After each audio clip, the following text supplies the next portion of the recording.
Bueno, egunon, perdón. Buenos días, mi nombre es Sonia Bonifacio, estoy con Pedro Oyarzábal y con Alberto Catenacci. Estamos en casa de Sabin Solozábal, que vamos a comenzar la primera de una serie de entrevistas sobre su evacuación a Francia durante la Guerra Civil y su posterior emigración a Venezuela y retorno a Euskadi. Entonces, hoy es día 30 de mayo de 2015, estamos en Leioa y antes de comenzar la entrevista, Sabin, tengo que pedirte el permiso para realizar esta entrevista y que sea grabada. Muy bien. ¿Nos das tu permiso? Como no hay problema. Vale. También necesitamos el permiso para que esta entrevista pueda ser difundida al público en general posteriormente. No hay problema. Vale. Muchas gracias. Entonces vamos a dar comienzo a la entrevista. Nos comentaba Sabin que naciste en Guecho. Nací en Guecho, sí. Barrio Sarri, caserío de Enderiñez. ¿Qué recuerdos tienes de tu infancia? Bueno, de la niñez muy poco, aparte de la primera comunión que se hacía en el año 32, ya mi recuerdo ya mejor, los primeros del abecedario, el A, E, I, O, U, vamos a decir, estuve en las escuelas del ayuntamiento, de la escuela municipal, entonces no había escuela vasca. Pero en el año 34 se fundó la primera Ikastola en el barrio de Alangos y otra en la avenida Basagoiti de Algorta al final. Hubo dos Ikastolas, a mí me tocó ir a la de Alangos porque era la que más cerca estaba de mi casa. El año 34. En esa Ikastola tengo el recuerdo que no teníamos clases de euskera. Tengo el recuerdo de que venía un comisario, entonces en el año 34 ya estábamos en tiempos de la República Española. Y había una comisaria por parte del gobierno de entonces, de la República, que de vez en cuando solía venir a visitar, hacían una visita a ver cómo se trabajaba el campo euskérico y más, ¿no? Me acuerdo muy bien que se reía siempre con una sonrisa muy malévola, porque veía que la mayoría, o todos, que andábamos muy mal con el euskera. Muy chapurreado, la mayoría, no solo la misma andereña, a pesar de que era de Gatica, Josefina Torrontegui, pues entonces se reía porque veía que no teníamos facilidad dentro del euskera. Entonces no teníamos textos tampoco. Luego sí empecé a conocer a Isaac López Mendizábal, el primer método escrito y más, ¿no? Y bueno, en esos años del 34 venía eso. Es más, me acuerdo de un alemán fotógrafo que también sacó fotografías que luego creo, me da la impresión de que más bien eran ya hombres que andaban tipo espionaje, diría yo. Cómo estaba aquí el ambiente, todavía no había gobierno vasco. José Antonio Aguirre fue en plena guerra, el año 37, octubre del 37 es que José Antonio Aguirre juró el de Guernica. Y me acuerdo de mi aita en el año 34, le detuvieron, era del Bizkaiburu Batzar, mi hermana Inchane nació estando mi padre, mi aita, en La Rínaga, con todo el Bizkaiburu Batzar. Puedo enseñar la fotografía que está de todo el Bizkaiburu Batzar. Y bueno, quiero insistir mucho en eso de que fue en tiempo de la República, o sea, 2 años antes de la guerra. Luego en octubre vino aquella revolución famosa de octubre, que Franco es la que en Asturias fue. Aquí no hubo tanto impacto, pero sí hubo una cierta escasez de alimentos, sobre todo el pan, andaba muy mal, pero duró muy poco tiempo. Tengo también muchos recuerdos de esa época de mi padre, que me comentaba la dictadura de Primo Rivera, de 7 años que duró Primo Rivera con la época de la monarquía de Alfonso XIII. Él era de Juventud Vasca de Bilbao, mendiguizale, se reunían en los montes los mendiguizales, cantaban el Goicomendian o cualquiera de esas canciones. Y bueno, tengo ya desde mi niñez el primer Aberri-eguna. En mi casa estaba lleno de pasquines de la Aberri-eguna de aquellos años, del año 32. Dice que, no sé si fue Donosti la primera o Bilbao la primera y luego Donosti, pero bueno, el año 32. Tengo un recuerdo de que ya en plena, la Primera Guerra Mundial, el primer impacto que me causó estábamos niños, entonces de 11 años, sentados en un muro, y a todo esto un coche que pasó cerca. El primer grito que yo tengo, y nunca se me olvidará, fue: ¡chavales, a casa! Porque ya había empezado la guerra, que entonces fue todo era una desorientación. Y ahí yo vivía cerca del ayuntamiento de Algorta, un barrio que se llama Govela, que está a 200 metros, y ya se empezó las redadas de gudaris. No eran gudaris, eran chicos del Bachoqui que estaban. Y tengo un recuerdo de cómo vinieron unos milicianos por la parte de la margen izquierda y trataron dicen, de incendiar el ayuntamiento y la iglesia de San Ignacio. La iglesia de San Ignacio está en una comarca muy de la derecha española de aquella época. Los Ibarras, Zubirías, etcétera, etcétera, ¿no? Y en el ayuntamiento se detuvieron ya a los primeros que eran, digamos, del bando nacional.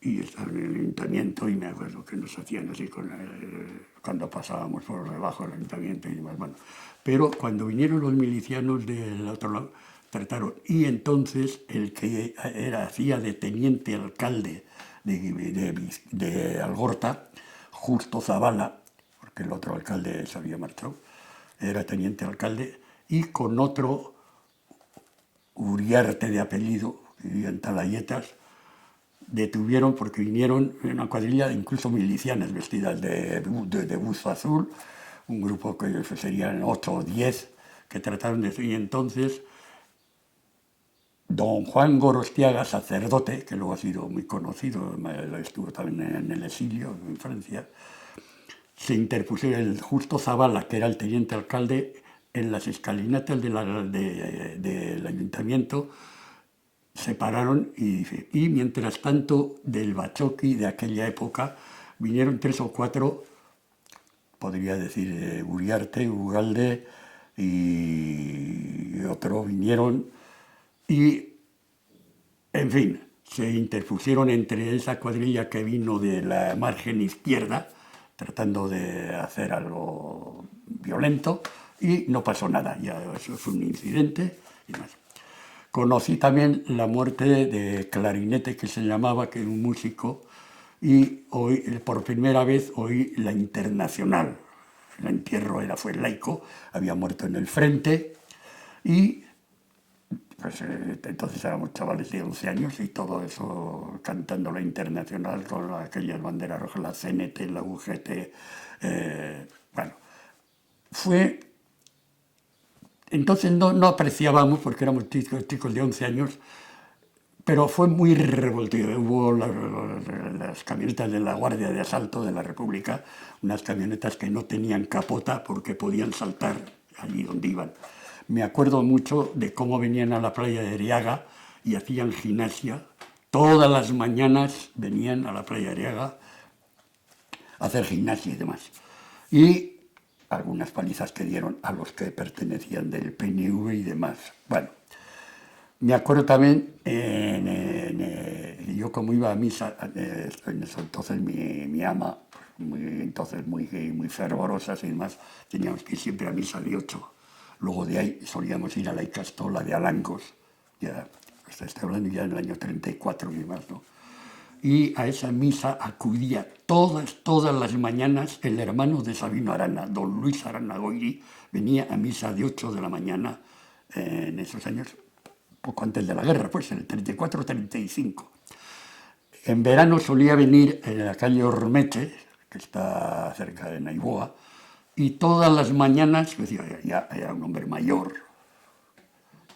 El otro Arana murió en el año 3, pues estoy hablando del año 34. Pero todas las mañanas, incluso hablé porque mi nieta, que entonces era del Vizcaíno Guruachar, pues solía hablar con él a veces. Y entonces tengo ese recuerdo de don Luis Arana Goiri, de cómo venía todos los días.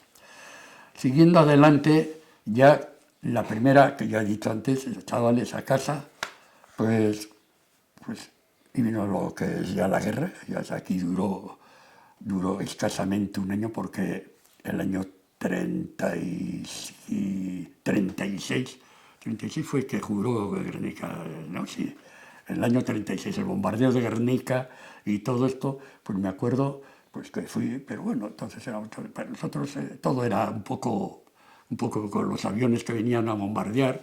Vi cómo cayó el Junker famoso. Desde Algorta vimos un avión que cayó, que luego el aviador que lanzó en paracaídas, cómo mataron a Del Río con aquellos famosos Moscas o Chatos, que se llamaban los aviones que la República había mandado. José Antonio Aguirre había hecho una serie de gestiones con el gobierno de Madrid, con Indalecio Prieto y demás, y vinieron 7 aviones, que uno, por cierto, no llegó a Lamiaco. Entonces en Lamiaco había un campo de aviación pequeño, no Sondica, en Lamiaco. Y justo llegaron, porque parece ser que no les llegaba. En fin, son anécdotas que yo las he vivido, entonces estoy comentando un poco, salpicando, pero que me acuerdo muy bien. Un avión cayó cerca de un casillo que está aquí cerca, dio vuelta, y nosotros, chavales, otro amigo mío, Agustín Zárrata, fuimos corriendo y vimos el avión vuelta con las ruedas para arriba, incluso con una bomba. No pudo llegar a Lemiaco porque se le había acabado la gasolina. Ustedes eran unos, interpretaban. Claro, de 11 años, entonces todo era, para nosotros todo era hasta un divertimiento, era todo porque, bueno, pues chavales, que todo era novedad. Ya luego, en el barrio donde yo vivía, ya empezaron los primeros, los que iban a ser los gudaris, haciendo la instrucción práctica, porque claro, todos los gudaris fueron, uno era carpintero, otro era carpintero, eran chicos del pueblo de oficios, y que les enseñaron los primeros pasos para luego ir al frente. A todo esto ya Guipúzcoa ya había empezado, bueno, ya la guerra había empezado. Guipúzcoa cayó rápidamente y separó el frente en todo el límite de Vizcaya-Guipúzcoa, o sea, el gueto Ondarroa hasta Durango, vamos a decir. Mientras tanto vino el bombardeo de Durango primero, luego Guernica, Bilbao. Puedo comentar, por ejemplo, de uno que vivía en nuestra casa, en el primer piso. Se escapó, era del lado, vamos a decir, se escondió en Bilbao, y la casualidad, cuando bombardearon Bilbao el año 25 de septiembre del año 36, se escapó de Algorta y murió precisamente en el bombardeo de Bilbao en ese 25 de septiembre. En fin, es toda una vida. A todo esto ya, pues me acuerdo muy bien cuando mi aita, ya claro, luego he sabido que fue el 1 de octubre, porque he leído y demás, entró a casa gritando así, medio eufórico, que el gobierno de la República, en plena guerra, ya la guerra de septiembre, estábamos ya en octubre, la guerra empezó el 36 de julio, 18 o 19 de julio, y entró corriendo a casa. Han aprobado el estatuto vasco, con la República, el 1 de octubre. Luego José Antonio Aguirre juró el juramento el 7 de octubre, el 36. En fin, y todo, pero me acuerdo de cómo entró, todo eufórico, o sea, el primer estatuto, cómo se había celebrado. Y a todo esto ya he dicho antes también, como en el año 34 mi aita estuvo en la cárcel con todo el Bizkaiburu Batzar y demás. Bueno, entonces ya la guerra enseguida vino, a todo esto, de Guipúzcoa vino gente, las icastolas y todas las escuelas se cerraron porque vino tanta gente de Guipúzcoa evacuando, y bueno, que había que habilitar los sitios. Bueno, tengo una escena muy macabra de una familia guipuzcoana que vino, y un Alberto, un hermano, le mató al otro sin querer. Tenía una pistola, estaba cargada, y dentro de una cuadrilla que estábamos, un domingo, y pues se disparó, y precisamente le mató a Alberto, a Carlos. O sea, y eso estuve yo también presente en una cuadrilla. Lo mismo me podía haber pasado a mí, pues éramos como 5 o 6 chicos, y ese Alberto, que era mayor, igual tendría 15 años, 16, no sé por qué tenía una pistola y le mató sin querer, por supuesto, a su hermano Carlos. Bueno, bueno, ya esto viene la guerra. Entonces, ya los nacionales ya se había roto el frente, había ocurrido los bombardeos de Guernica y ya empezaron a hacer. Entonces, en Igaita, que yo solía ir todos los días a Bilbao, con la cuestión del Bizkaiburu-Batzar y demás, y llegó a casa y dijo, ala, teníamos los bártulos ya. Tengo que comentar también, es el año 36, mi hermano Iñaki y yo estábamos ya inscritos para ir al colegio de Lecaros. Pero vino la guerra y toda esa ropa, esa chamarra que está ahí escrita, mi ama, que fue una gran costurera, tuvo mucha fama aquí en Algorta y Guecho, y toda la ropa esa nos vino muy bien para luego la evacuación. Y un día que llega Aita de Bilbao y dijo, ahora, coge los bártulos y andando, y nos fuimos a Riluce. ¿Conocéis esto de Algorta, a Riluce? Bueno, ahí en Riluce quisimos ir hacia el puente colgante, pero era tal el gentío, porque claro, yo me acuerdo muy bien, gentíos de, sobre todo hombres, mujeres, niños, entonces yo pues, con una sometido, como sea, mi ama con mi hermana Inchane con 2 años, Alepo y en Arriluce, y en el gasolino, que fue de Lezama Leguizamón. Ya habéis oído, Lezama Leguizamón fue uno de tantos, y todavía está el palacio de él, que es famoso, ¿no? Y no sé por qué Bruno Olavarría tenía las llaves o esto del gasolino, y pues una cuadrilla de Guecho Algorta, como 10, 12, 14, estuvimos todos mujeres y niños, y pasamos a Santurce. En Santurce estuvimos todo un día, todo eso estaba lleno de gente que habían escapado y que escapábamos un poco hacia Santander. Estando en Santurce, pues entonces el racionamiento era escaso, que un queso de bola que nos daban y leche condensada, que eso sí había abundante. Y ya desde Santurce veíamos como en el muelle de Algorta, entre Santurce y Algorta, Arriluce y Santurce, hoy es muy distinto. Entonces no eran más que los dos muelles. Hoy hay el gran puerto de Bilbao, que entonces no había. Y ya veíamos los buses que caían, veía salpicar, buses que caían entre la entrada de Santurce y Arriluce, la salida que da al mar, caían el silbido de los obuses, porque ya parece ser que estaban ya por Bermeo y demás, ya estaban entrando los nacionales. A toda esta media tarde, ya mi aita también estaba con nosotros en Santurce, en un vaporcito de estos pesqueros, una lancha de los arranchales, entramos ahí y salimos hacia Santander. Al salir en el muelle de Santurce había un barco, un control de que no podía salir ningún hombre joven. Éramos o ancianos, había algún anciano, como fue los Arrietas, y mujeres y niños. Si había alguno de 20 y tantos años, no le dejaban salir. Mi padre también se quedó en Santurce. Fuimos mi ama, con mi hermana Inchane, y 4 o 5 familias de Guecho Algorta, puedo decir los apellidos y nombres también, pero no. Y salimos y fuimos arrimando muy a la costa del Monte Serantes hasta Laredo. En Laredo aquello era un gentío que había escapado ya andando, como le llegué igual que nosotros, en vaporcito y demás. En Laredo, no sé cómo, el camión que había sido la distribuidora de carnes, las carnes con esos ganchos, un camión rojo que era del ayuntamiento, del matadero municipal, allí nos metieron, pues el grupo que veníamos ya desde aquí, desde Algorta, y nos llevaron hacia Beranga. Y luego de Beranga, Ajo, Santander. Primero estuvimos en Laredo. En Laredo había tal gentío y, bueno, total, yo no sé quiénes organizaban, y me figuro que eran gente nuestra, gente que estaban con eso, llevando. Y nos llevaron a Ajo y estuvimos en un chalet muy hermoso, muy bueno.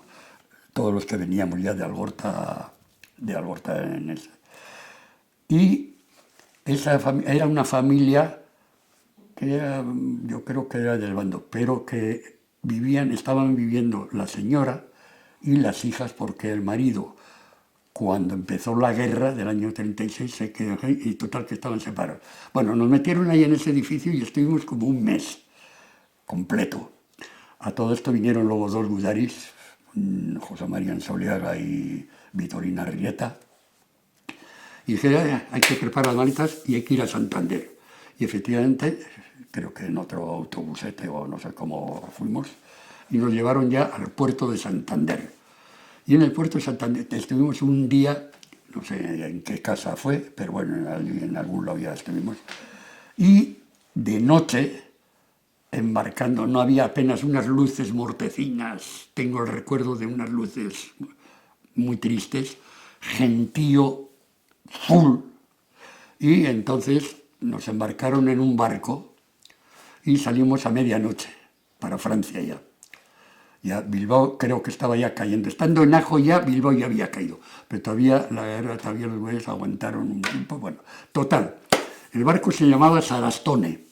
Ese Sarastone lo hundieron luego los alemanes 2 años más tarde, en el año 42, porque tuve no sé, una vez cogí el periódico y aparecía el barco Sarastone hundido por los submarinos alemanes. En ese barco Sarastone el gentío era un carbonero, barco carbonero. Y gente, a nosotros chavales, 11 años, la cubierta, las bodegas, hasta en el carbón, que era donde nos habilitaron a mí y a un grupo que tengo ahí en la fotografía de una señora Belina Sarría con unos niños y demás. Y bueno, total, que nos metieron en ese barco y fuimos y salimos de noche y ya durante el amanecer estábamos llegando ya a Francia. Venía al barco, cerca del barco nuestro, un destroyer inglés, porque cuando la evacuación de niños y mujeres, parece que había un acuerdo entre los ingleses y el gobierno de Euskadi, entonces José Antonio Aguirre, y estando ya casi en las aguas francesas, íbamos con destino a Burdeos. La primera, eso era que íbamos a Burdeos.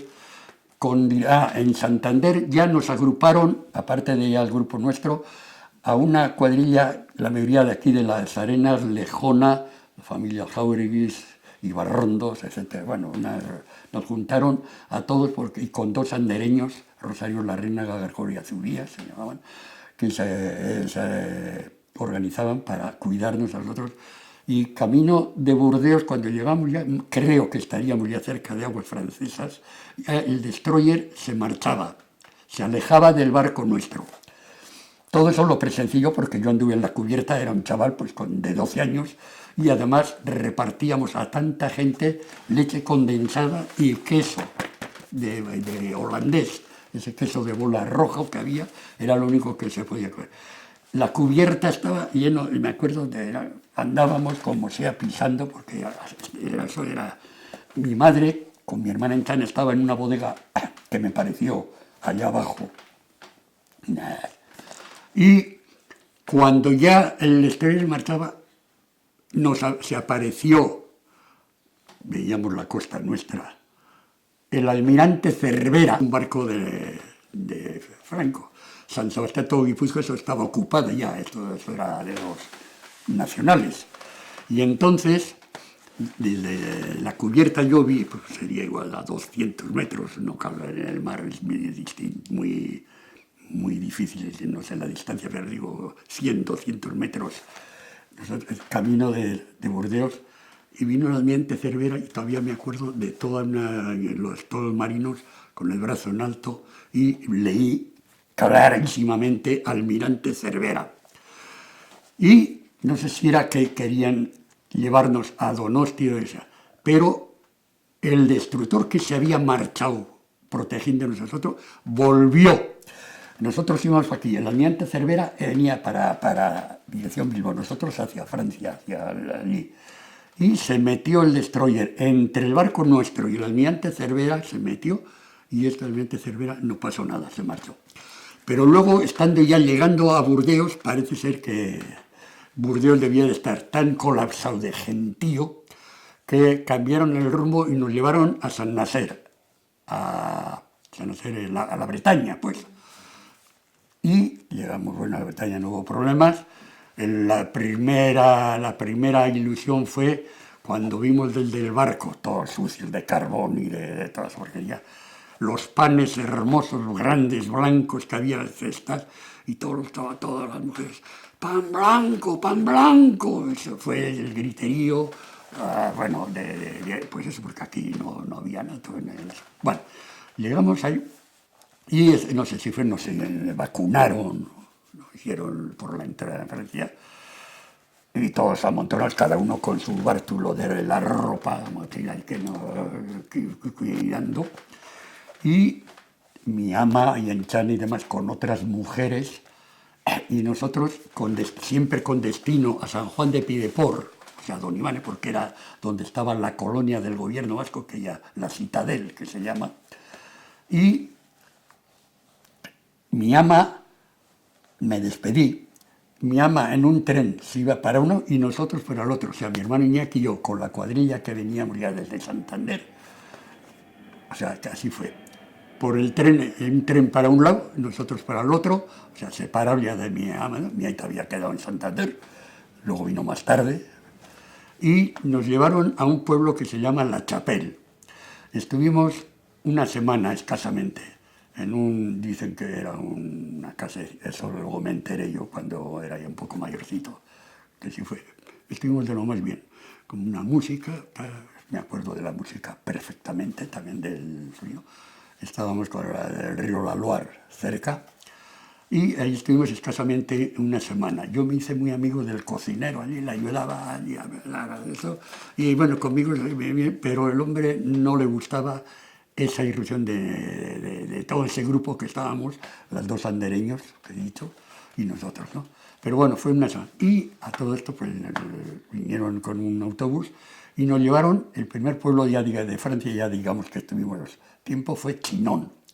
Chinon es un sitio donde es histórico porque Juana de Arco precisamente es ahí que hizo el juramento al rey de que iba a salvar a Francia cuando los ingleses ocupaban Francia, ¿no? En Chinon, en ese castillo. Que por cierto, ayer esto estuve viendo, por la televisión dieron todo un reportaje de toda la Loire, todo el río La Loire está lleno de castillos, los mejores castillos de Francia están ahí verdaderamente, bueno, de Luis XIV, de toda esa monarquía francesa, ¿no? Y estuvimos en Chinon 3 meses. Chinon, el pueblo, yo creo que era una mayoría de ideología fascista o franquista.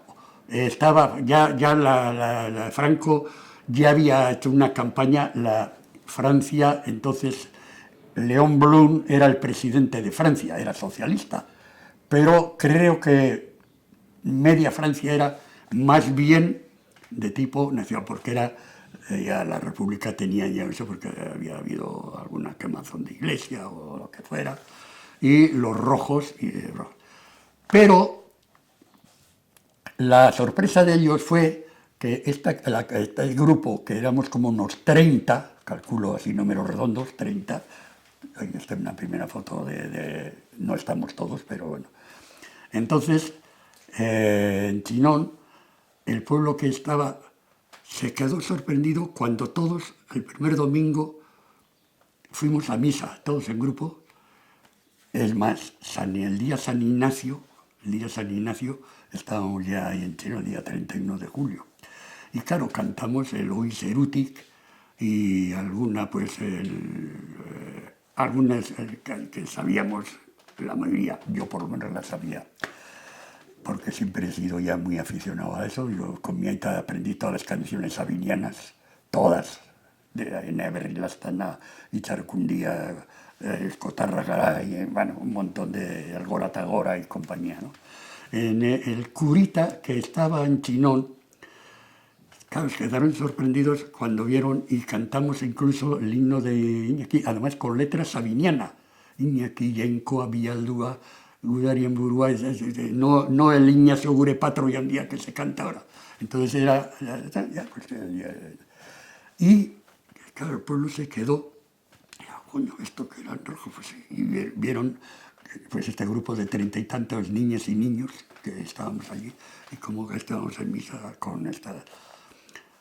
Y este curita, que tenía el pelo muy rubio, muy rojo, vamos a decir, pues me cogió a mí digamos, no sé, no sé por qué, le caía bien, y me acuerdo que iba con él a las casas de Chinón, de gente incluso de buen vivir, ¿no?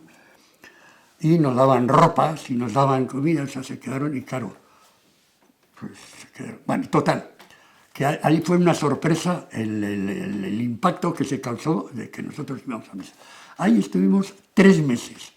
En esto apareció que por cierto, donde estábamos refugiados fue una antigua cárcel, pero que estaba abandonado en el muro con su muro rodeado alrededor, una casa de putas al lado, con el número 2, todas esas chavales, pues, bueno, total, que aparece un señor y que delegado del gobierno de la República y demás, y que nos iban a llevar a una colonia hacia París. Pero al mismo tiempo el curita del pueblo, que ya nos había cogido una cierta simpatía y cariño, solía venir a donde estábamos refugiados. A todo esto no sabía, yo me acuerdo que fui la primera vendimia, pues como chavales, pues 3 o 4 chicos, los mayorcitos, que teníamos 11, 12 años, pues a cortar, no sé, cortando, y la primera cortadura de vid en octubre. Y ya en octubre, noviembre, vino a aparecer ese señor, y el curita vio que era mandado por la República, y este hizo todas las gestiones para mandarnos hacia Burdeos. En Burdeos había la iglesia en Burdeos, la catedral, una que tenía mucha fuerza dentro de la iglesia católica francesa. Pero ganó el delegado, no sé qué influencias tuvo, total que un día en autobús, y nos metieron a todos en un autobús, no todos, algunos ya se habían puesto en contacto con la gente aquí, porque claro, entonces todo estaba tan revuelto que la correspondencia también, ya había caído Bilbao, ya había caído Santander, todo el norte que se dice, y demás, entonces había un desbarajuste de las 18. A todo esto hay que decir que ya la gente del gobierno vasco en el exilio y demás hicieron una gran labor, enseguida se empezó a hacer los contactos. Mi padre también, que ya había venido a Francia, luego se fue a Barcelona hasta que terminó la guerra civil, fue siguiendo el Vizcay-Burguatas, pues a Barcelona y demás, ¿no? Total que ganó el de la República y nos llevaron a París. En París, el delegado nos dio una retahíla de prohibido hablar euskera, nada de oraciones, nada de social. Y del grupo de esos 30 y tantos que estábamos, nos separaron en 3 grupos, 10. Nos llevan, y a mí me tocó ir con otros 9, Colombes, Boacolón y Asnieres. En Asnieres fue el primer sitio donde nos refugiaron a los 30. En Asnieres, al de un tiempo, estábamos una semana o no sé cuánto, y dijo, bueno, nos vamos a repartir, y claro, todo esto nosotros gritábamos que no, porque ya habíamos venido juntos desde Santander, como hermanos y hermanas, los 30 y tantos ya, pues ya habíamos estado 3 meses en Chinón, pero no hubo forma, y entonces 10 mandaron a Boacolón y otros 10 a Colombes. Estos 3 son cerca de Argenteuil, es la periferia de París. París tiene una serie, y nos llevaron a Colombes, y al principio estuvimos en una residencia muy hermosa, una casa señorial, con su buen garaje y demás, pero luego vino un montón de gente ya, de niños que vinieron, vascos también, asturianos, cayeron, algún catalán también vino, pero muy pocos, la mayoría fuimos de aquí. En Colombes estuvimos todo el año 38, yo cumplí allí los 13 años, parte de últimos meses de 37, 38 y algo del 39. Ahí entonces yo no pisé una iglesia, todo era laico. Teníamos el cuadro en el comedor de don Manuel Azaña, que era presidente de la República, y algún cuadro de Stalin y demás. O sea, era netamente de origen comunista. No, en año y medio no acudimos a la misa, pero bueno, ya eso lo he comentado al párroco de hecho y bueno, pues no pasó nada. Pero no, eso es lo primero que nos prohibieron ya, o sea, porque todos éramos de aquí, entonces todos éramos de aquella época, ¿no? Y, ¿qué más? Estando ahí, el año 38 hubo una movilización general de toda Francia. La guerra luego vino el 39, pero en el año 38 se esperaba ya la guerra inminente de Francia. Todavía estaba la guerra aquí, duraba. Me acuerdo perfectamente de toda la movilización de toda Francia, los carteles en el estadio famoso de Colombes, que es el mejor estadio que tiene. Hoy creo que tendrá alguno mejor. Estadio famoso donde jugaban los partidos de tipo internacional. Jugó hasta el Arenas de aquí, de aquella época, jugó en Colombes. Y la movilización general. Pero entonces el famoso Eduardo Daladier, que era el primer ministro de Francia, y Chamberlain, que era el ministro de inglés, hicieron un pacto con Hitler. Hitler ya se había anexionado Austria y Checoslovaquia. Entonces esa movilización el 38, pero se calmó. Y tal es así que a estos dos señores, Daladier y Chamberlain, les llamaron los mensajeros de la paz. Se habían hecho un tratado ya con Hitler y no pasó nada. Eso ya era en el año 30.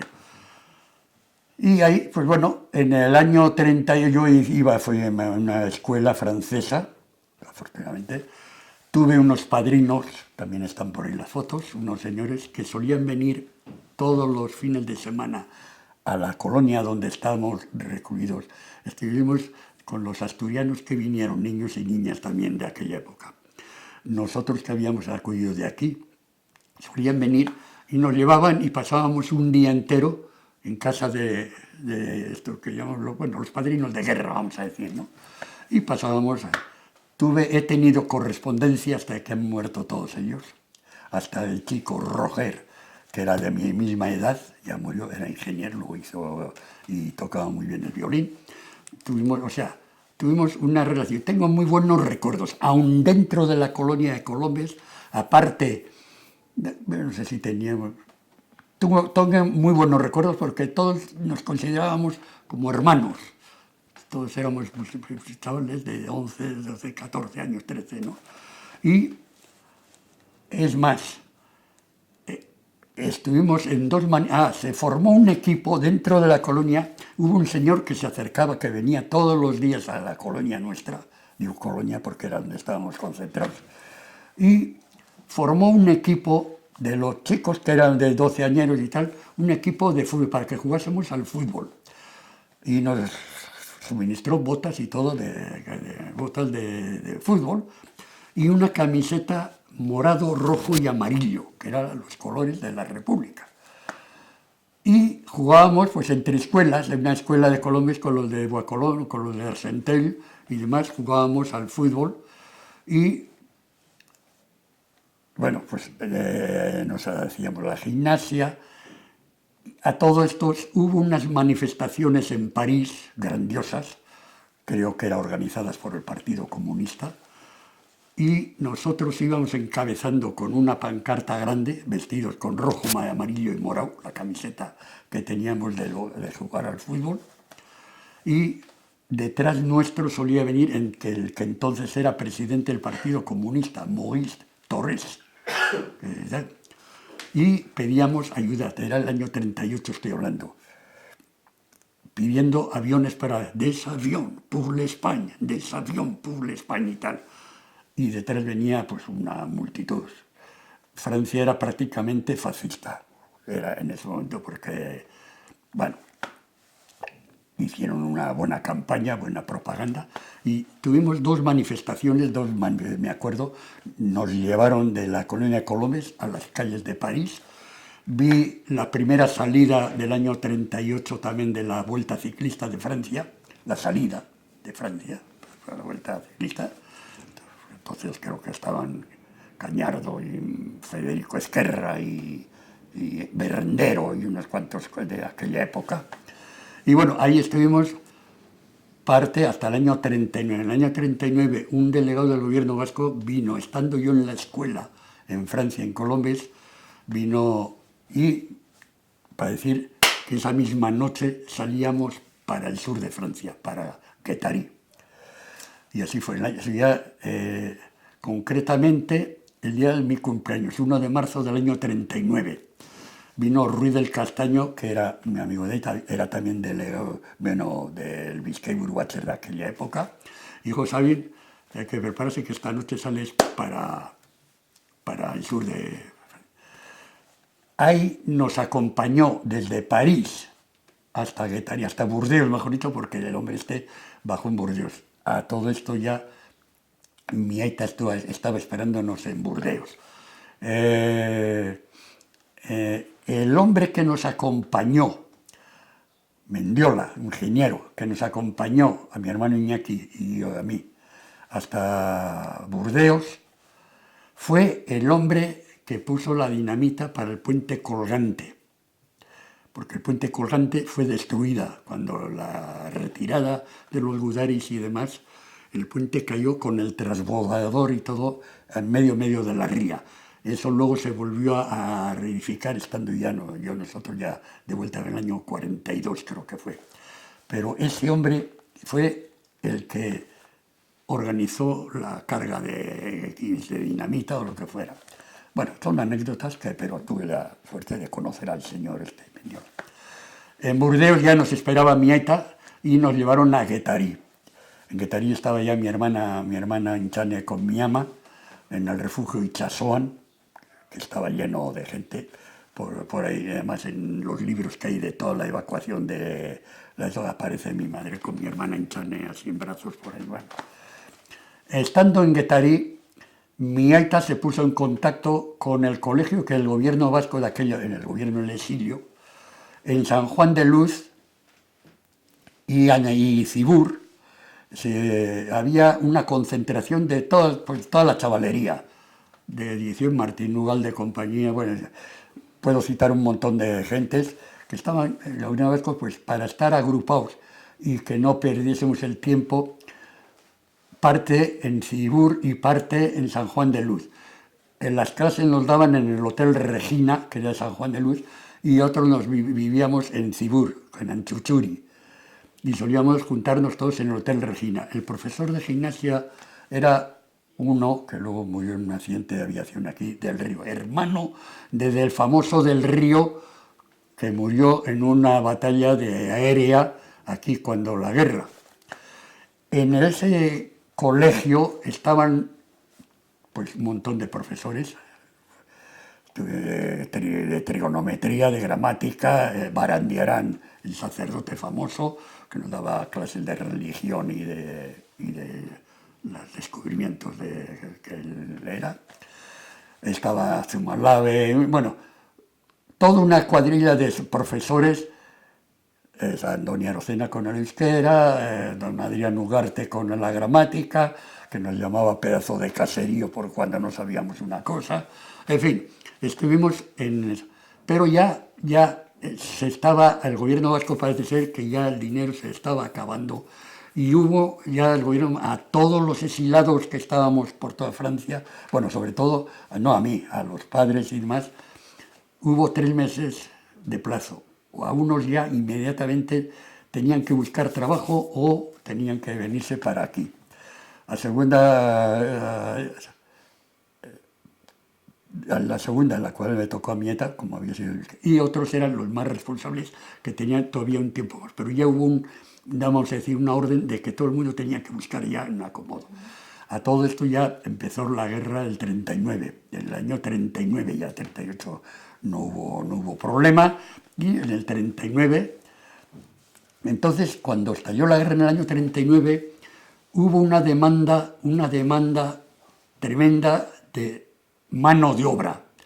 Todos hombres, mi padre entre ellos y otros, muchos, miles o cientos de hombres, dieron trabajo en el arsenal de Tarbes o en Burdeos, demás, arsenales que luego se dedicaron a hacer cosas para la guerra.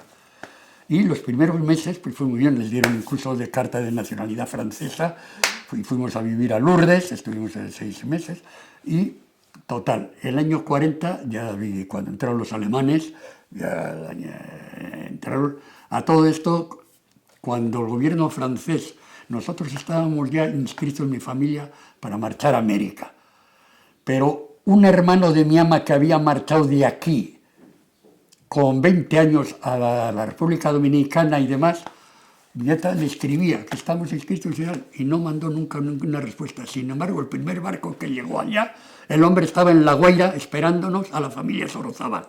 Y preguntó, ¿y no ha venido aquí la familia? No, no, se han quedado aquí. Porque claro, mi padre, cuando ya se empezó a dar trabajo en Francia, dijeron que va aquí. Ahora de aquí ya la guerra Francia gana a los alemanes. Esa idea de pensando en la guerra del 14. Bueno, entonces ya dijo no y anuló el pasaje que teníamos nosotros para ir a los primeros que marcharon el año 39, precisamente fue la primera expedición de los que estaban ya en Francia. Pero, pues por no escribirle, total, que estuvimos ahí, entraron los alemanes, yo vi todo el pueblo de Francia, vi llorar a familias, la invasión de los alemanes en Francia, ¿no? Es verdad que los primeros que entraron unos motoristas, incluso algunos hablaban hasta euskera, cuando entraron en San Juan de Luz y Getarín y demás. Pero bueno, estuvimos viviendo en Lourdes 6 meses, conocí varias peregrinaciones de gente ya exiliados, belgas y demás. Y la última estadía en Francia fue en Armagnac, famoso Cognac Armagnac, el castillo, porque allí estaban trabajando un primo mío que manejaba el tractor y estaba labrando la tierra.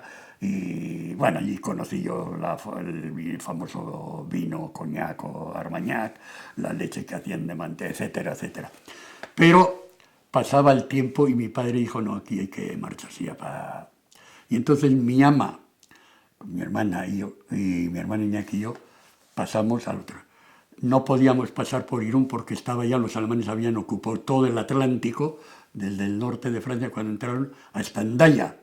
Entonces nosotros, como ya estábamos en Lourdes, en la zona libre de Petain, pues tuvimos que salir, entramos a España por Huesca, Jaca.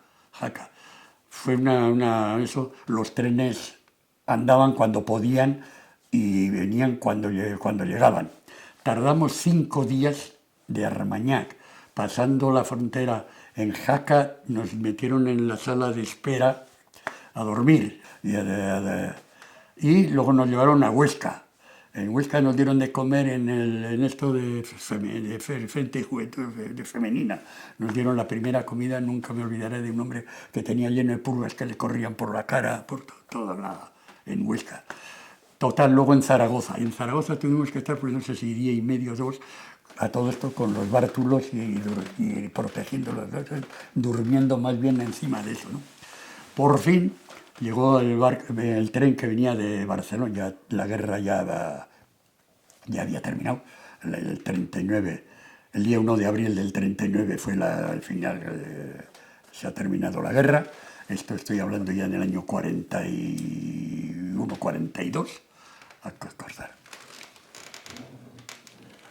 Bueno, a todo esto, pues ya llegamos a Guecho, ya a Gorta, y ahí mi hermano Iñaki y yo tuvimos que ir a una familia, y mi ama y Enchane fueron al caserío de Endariñe, que vivía mi amama, la madre de mi ama, Modesta, y un tío, que luego ahí le conocí, ese tío que se marchó, hermano de mi ama, de joven, estaba de visita aquí, que por cierto venía hecho un fascista, y cuando vio allí que su hermano Juan estaba en la Rínaga, mis primos estaban con condena de muerte en la cárcel de Burgos, en el penal de Burgos, en esa famosa cárcel, hay 2 primos míos ahí también, en Soliagas, ¿no?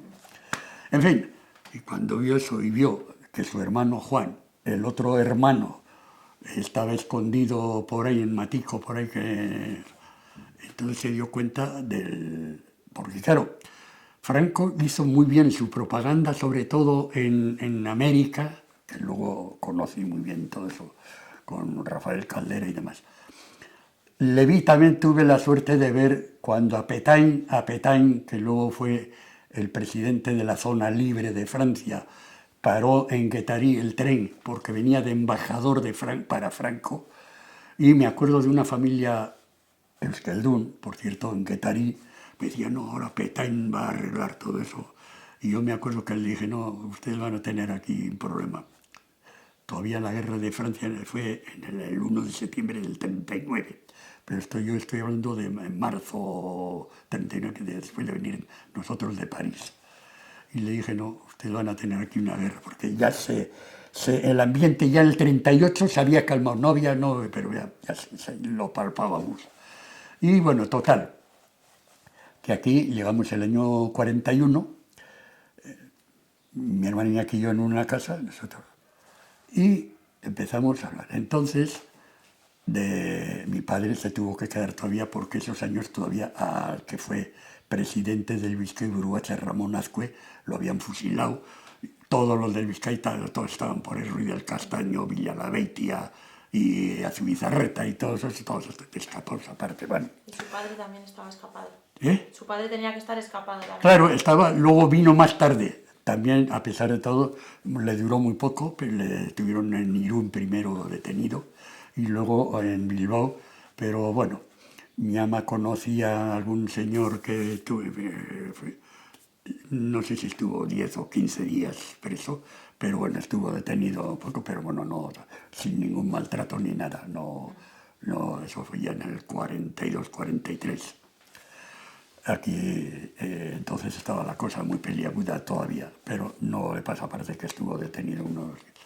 Bueno, entonces en el año 41, cuando yo, sí empecé a tomar clases nocturnas de dibujo, eso que es lo que me sirvió luego para el oficio mío. Pero yo quería ser modelista, hacer modelos, y mi ama intervino con la familia Aldecoa, para a ver si había... Pero había una que tenía que ser de la Falange, y mi mamá dijo rotundamente que no, dijo que tenía que pertenecer a la Falange pues española.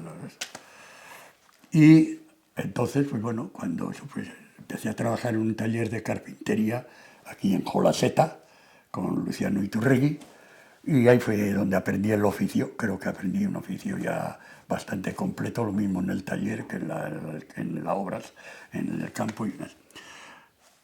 Ahí estuve, mientras tanto, en la banda, o sea, estuve en el servicio militar en Garellano, en la banda militar, porque yo ya era músico de la banda de Algorta. A todo esto estoy hablando ya con 20 años ya, tengo 20 años ya. Y en la banda de Algorta, y tengo las fotos, porque si queréis poderla ver. Y entonces estuve en la banda de Garellano, pero yo ya me puse en contacto con un primo que estaba ya, el primo este que había estado en Penalgo, cuando le sacaron libre en el año 42, 43, 44, tuvo que escapar en un gasolino con varios, en un gasolino desde Reus hasta Francia. Luego de Francia se fueron a Venezuela. Y yo, estando ya en Garellano, ya tuve varias correspondencias con él. Y me decía, muchas veces decía, mira, Sabin, no creas que aquí sea todo oro y tal. Pero bueno, cuando me licencié en el año 48, pues la licencia después de 28 meses de servicio militar, Garellano, y yo a mi ETA un día le dije, aquí la situación estaba peliaguda. La posguerra aquí fue dura, aparte del racionamiento de hambre y escasez de alimentos. Menos mal que teníamos el caserío de Endariñe, que pues siempre había una ayuda, porque teníamos huerta, mi mamá tenía unas gallinas y no faltaban huevos y demás, ¿no? Pero fue duro, porque la robadera de gallinas, robadera de patatas y robadera de todas las huertas fue enorme, o sea, porque, claro, el que no tenía, pues tenía que echar mano de donde podía. Vino la famosa plaga una plaga de que se comía la patata, así como no me acuerdo ahora el nombre del bicho. Bueno, a todo esto, pues ya un día ya había empezado aquí a trabajar con Luciano Iturrigui, ya después había trabajado ya antes de ir a Venezuela. Pero luego, una vez de licenciado, últimos del año 38, 48, hasta el 50, el año 49 estuve totalmente aquí, porque luego me fui en febrero, marzo, me fui del año 50 a Venezuela. Bueno, a todo esto, un día yo le dije a Meita, la situación aquí, ya se habían empezado, que se da cuenta de una banderita, de una icurriña que se aparecía en el Archanda, que se iba en icurriña, de gente, pues ya sé, luego he conocido en Venezuela a cantidad de jóvenes que estuvieron metidos en todo ese merecumbe. Y le dije un día, yo me quiero marchar de aquí, estoy aquí, ¿no? Porque la situación era asfixiante. Ya habían empezado las primeras redades, amigos míos, que habíamos estado en la Icastola de Alangos, ya habían sido detenidos, ya habían recibido alguna paliza, salían.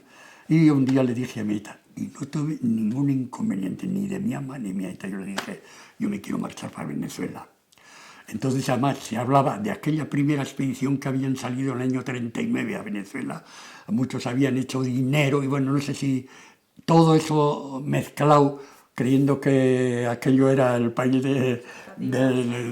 bueno, total que yo y mi Aita se puso en contacto con hombres de su edad que estaban en Venezuela, con un Sorunzaga, ingeniero y demás, y me arreglaron el papel de carta de trabajo, porque había que conseguir una carta de trabajo para que no fuese una carga al gobierno venezolano.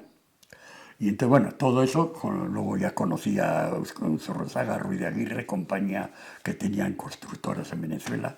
Y así fue, en el año 54, en el año 50, en el Monte Ayala, nos llevaron tardamos 22 días de travesía. Salimos desde la ría de Bilbao, con el Monte Ayala, pasando toda la ría hasta abajo, estando en el morro de Algorta, en el morro, digamos, de Algorta que da hasta afuera, porque yo iba con otro amigo que también habíamos estado juntos en Francia, Paulo Azañas, y nos hicieron una despedida los Chistularis, un grupo de Algorta, en el morro de Algorta, despidiéndonos.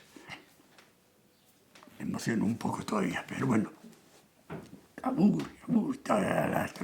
Y bueno, estando en alta mar, ya a la altura de Musel de Asturias, tuvimos una niebla que estuvimos una noche entera con aquella sirena que tocaba.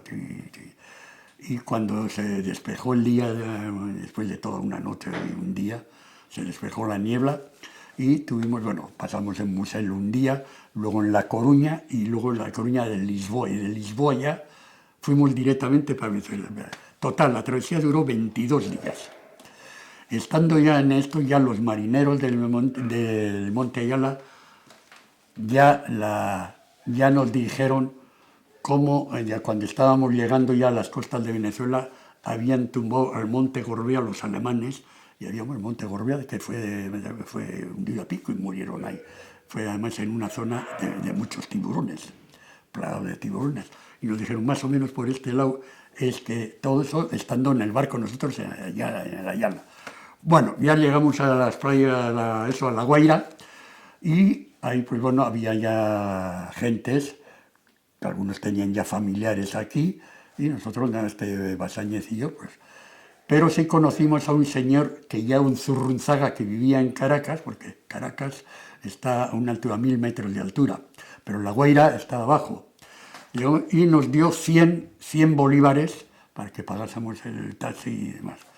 Entonces no había las autopistas, claro, estoy comentando una serie de anécdotas, pero bueno, no había las autopistas que hay ahora. Entonces había una carretera que había que subir todo el Monte Ávila hasta arriba, hasta Caracas, que tiene 365 curvas.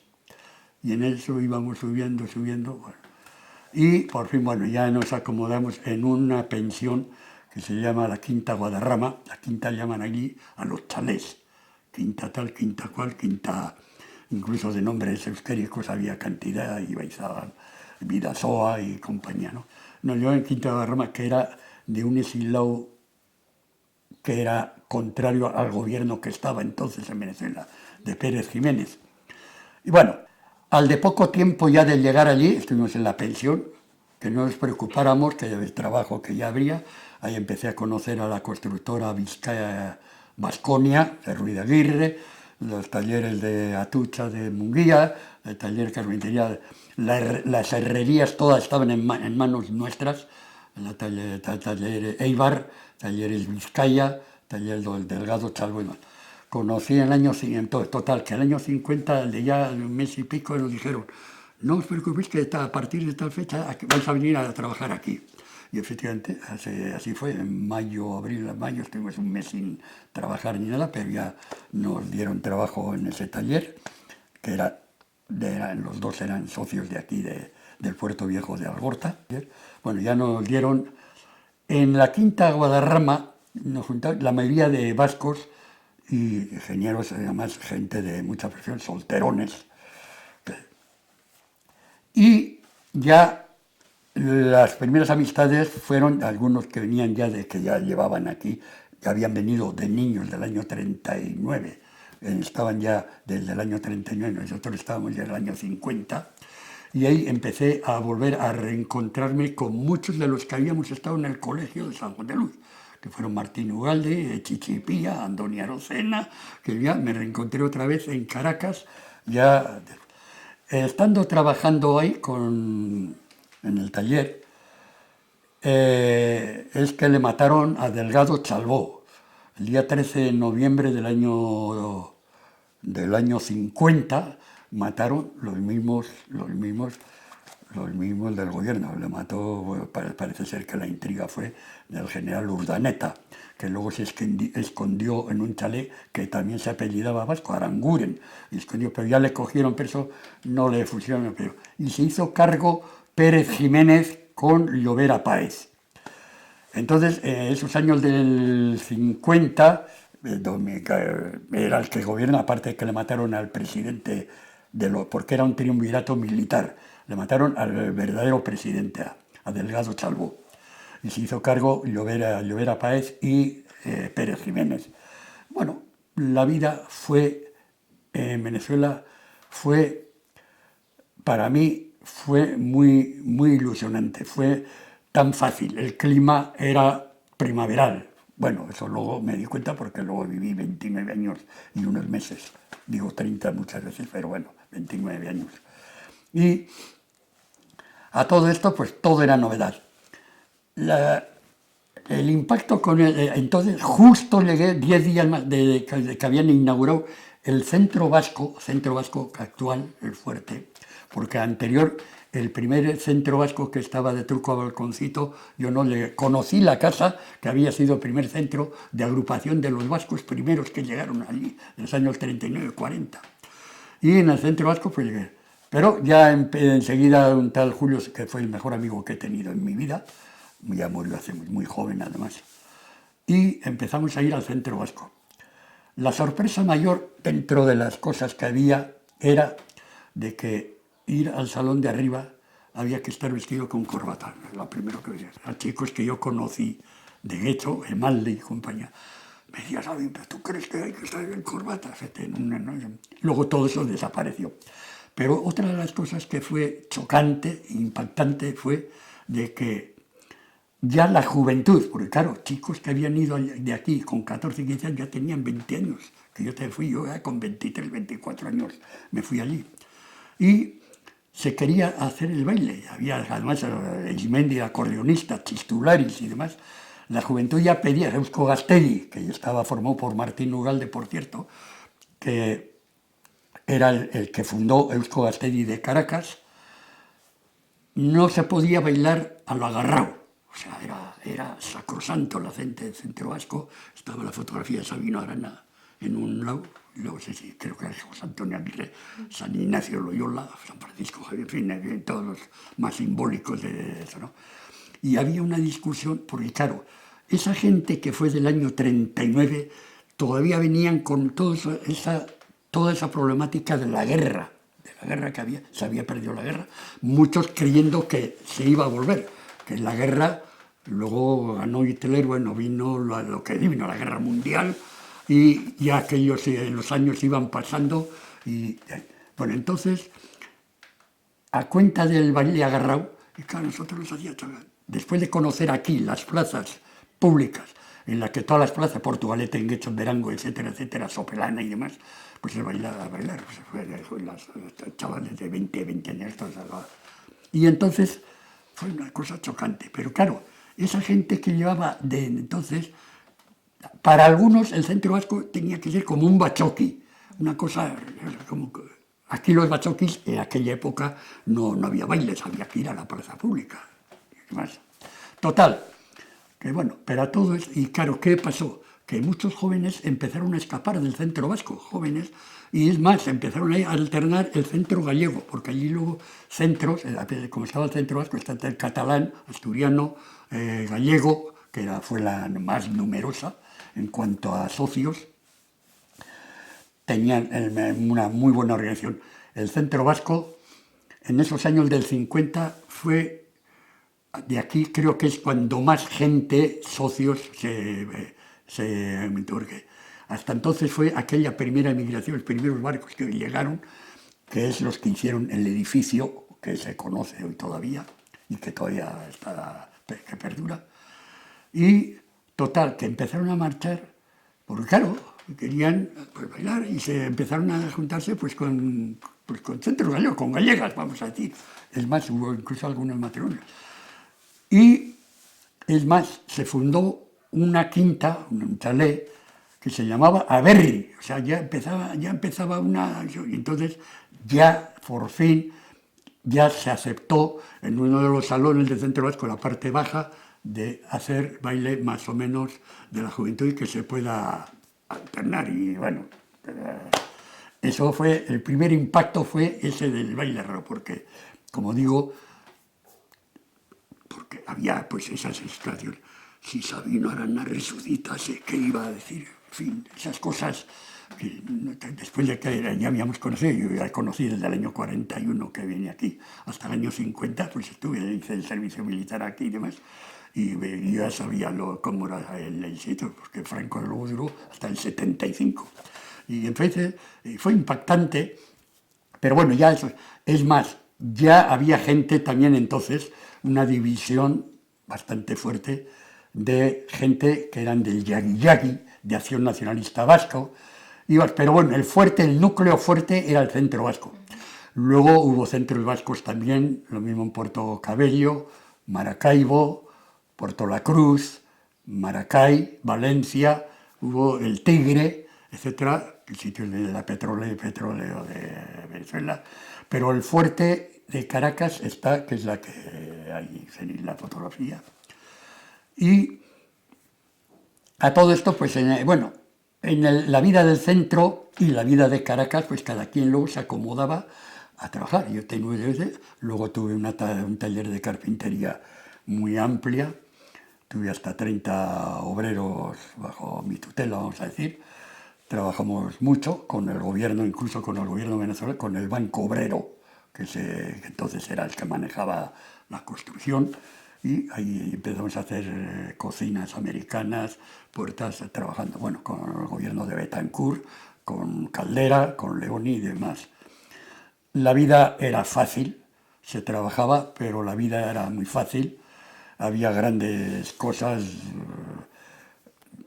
buena comida. Había un contraste muy fuerte entre la cultura venezolana y la nuestra, porque nosotros la vida prácticamente, aparte del trabajo que teníamos que hacer, en la cual tuve que trabajar lo mismo con firmas venezolanas y el Banco Obrero que era del gobierno y demás, pues la vida luego nuestro era el centro vasco. Todas las fiestas, sea cuaresma, sea gabones, íbamos al centro vasco, allí es donde vivíamos. De ahí es que una de las mejores labores que tuvo el centro vasco fue pues, los matrimonios, vamos a decir, la vida común que hacíamos de chicas y chicos. Ahí conocí yo a mi mujer, a Maite Uzcanga, y los matrimonios, los numerosos matrimonios que se hicieron, pues chicas que cantábamos en el coro Pizcunde, y chicas, pues todos nos casamos con chicas que estaban las Leizaola, sobrinas del que fue presidente. Y bueno, pues se organizaban estas excursiones al Monte Ávila y demás, excursiones luego en autobús a las piscinas o a la playa de La Guaira y demás. Entonces, como digo, el Centro Vasco en ese aspecto, aparte de que tenía una bolsa de trabajo que allí estaba pues para el que era contable, el que era marino, el que era carpintero, lo que sea, había una bolsa en la cual no se cumplió para todos, pero bueno, creo que cumplió una función, vamos a decir, bastante completa y además además muy bien acertada. A pesar de todo, hubo mucha gente, porque en el Centro Vasco cuando más socios tuvo fue en los años del 50, sí, más socios fue 10 años más tarde, bueno, como 1000 socios, pero luego el fuerte fue 600. Lo que pasa es que en los años del 50, cuando yo fui, hubo una invasión de gentes. Muchos, o sea, en el Centro Vasco, no todos se afiliaban. Vivíamos mucha gente en Caracas, gente de aquí, pero que no eran socios. Que sí, además había algunos que criticaban porque fueron y que si le veían así las caras, porque claro, había algunas gentes, hubo unos choques, bueno, pues yo creo que es natural, pero bueno. Gente que habían ido los primeros, muchos de ellos hicieron mucho dinero, se enriquecieron, vamos a decir. Gente que luego volvieron, gente que además tuvieron el edificio Algorta, el edificio, bueno, hoteles, incluso gente que tuvieron la suerte de trabajar y todos aquellos profesionales albañiles, carpinteros, pues bueno, hicieron dinero, porque claro, toda la gente nuestra estaba ya preparada para trabajar. Mucha gente nuestra, que eran contables y demás, se colocaron incluso en las compañías de aviación las compañías venezolanas de aviación y demás. Y había trabajo y todo.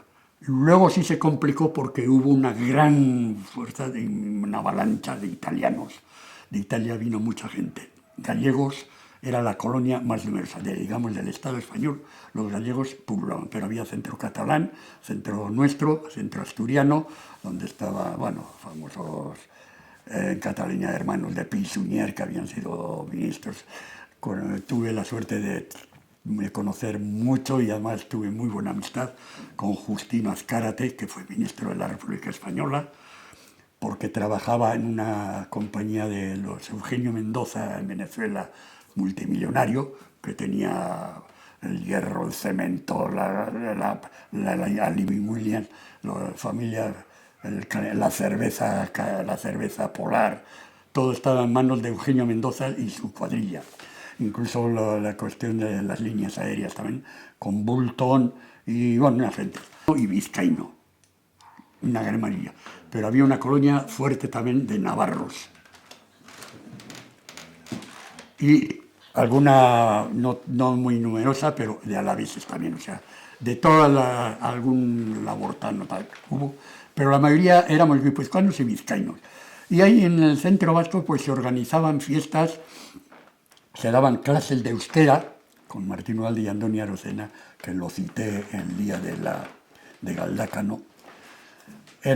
Y yo me apuntaba, pues todos los sábados había clases de euskera en el Centro Vasco, con Martín Ugalde y con Andoni Arocena, con el libro de Isaac López Mendizábal y demás. En el Centro Vasco había charlas, hubo muchos líos, hubo un Valdés Larrañaga que fue embajador del consulado español, que trató de que todas las colonias, las colectividades, se pasasen a eso del consulado español. Y entonces se nombraron no sé si... Sí. Total, que nombraron a un tal Valdés Larrañaga y trató, pero se le prohibió la entrada. Eso acarreó una serie de amenazas de que yo estaba en la directiva entonces ya del Centro Vasco, estuve 3 veces en la directiva, una con Bernardino Mugarra, un año, otra con Martín Ugalde y otra con Ocerin, de aquí de Lejona, de Ondis, que por cierto luego murió ahogado aquí en Sopelana, pero bueno, total. Eso acarreó una serie de amenazas de que nos podían expulsar, hay 24 horas, porque había uno, no voy a decir el nombre, porque no quiero, de que estaba muy metido con los militares, hizo mucho dinero, tuvo que escapar cuando cayó Pérez Jiménez en el año 58, yo me casé en el 57, en el 58 cae Pérez Jiménez, se tuvo que marchar, pero luego volvió a Venezuela y pasó las canutas porque había sido muy de la policía, de la secreta venezolana. Ese fue el que nos amenazó a toda la junta directiva. Hubo unas asambleas extraordinarias de que no pasó nada. Valdés Larrañaga, cuando se hizo quiso entrar ahí, y el mismo Pérez Jiménez, ahí está escrito, Pérez Jiménez le debió decir, yo no puedo decir, pero parece, le debió decir a Valdés, a esos vascos del Paraíso, el Paraíso es una zona donde está el Centro Vasco de Caracas. Bueno, dijo, a esos vascos me los deja usted en paz. O sea, que ya distinguía, o sea, porque el Centro Vasco, la más politizada del Centro Vasco, fue el centro, más que la gallega, que la asturiana, que la catalana misma. Tenía muy buenas relaciones con el centro catalán, Pisunier y compañía que...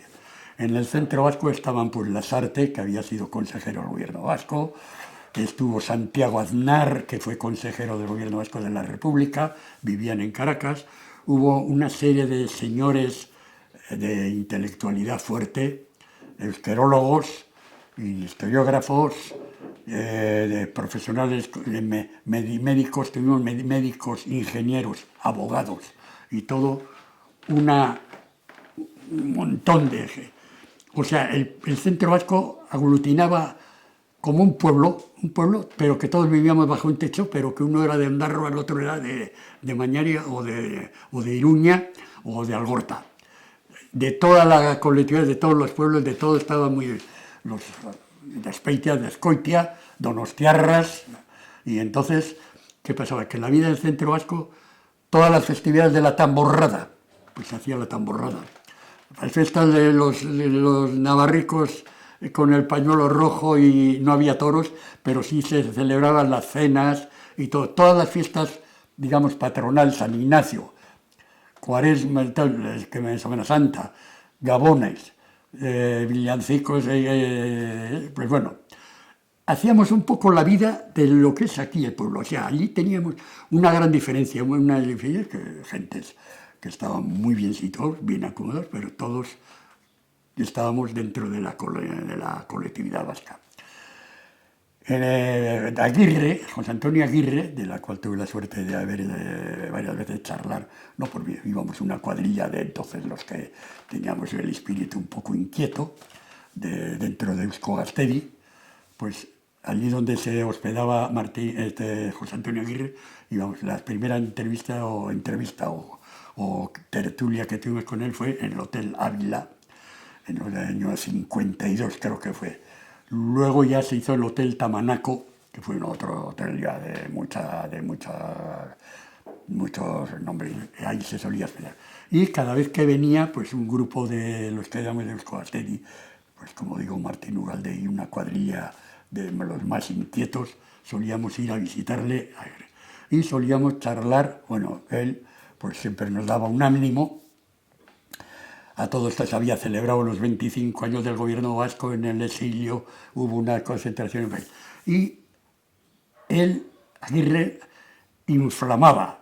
Yo fui muy Aguirre, yo fui muy de Aguirre y de Sabina Arana, muy sabiniano y muy de Aguirre. Luego se ponen las cosas un poco ya pues disparatadas, o como no sé si es la palabra disparatada, pero bueno, de diferencias opiniones. Porque José Antonio Aguirre, cada vez que venía, tengo muchas frases que nos dijo Aguirre en las conversaciones que teníamos con él. Una de ellas era que él bien sabía quiénes se habían escapado de aquí, cuando estalló aquí la guerra, y quiénes se habían quedado. Y otra de las cosas que nunca me olvidaré, dije, sería una pena que esos no sé cuántos miles, no sé si fue 6.000, 8.000 gudaris hayan muerto en balde. Para entonces aquí estaban las cárceles de Franco y demás. Y esas frases de sería una pena que eso hubiera sido inútil. Lo que digo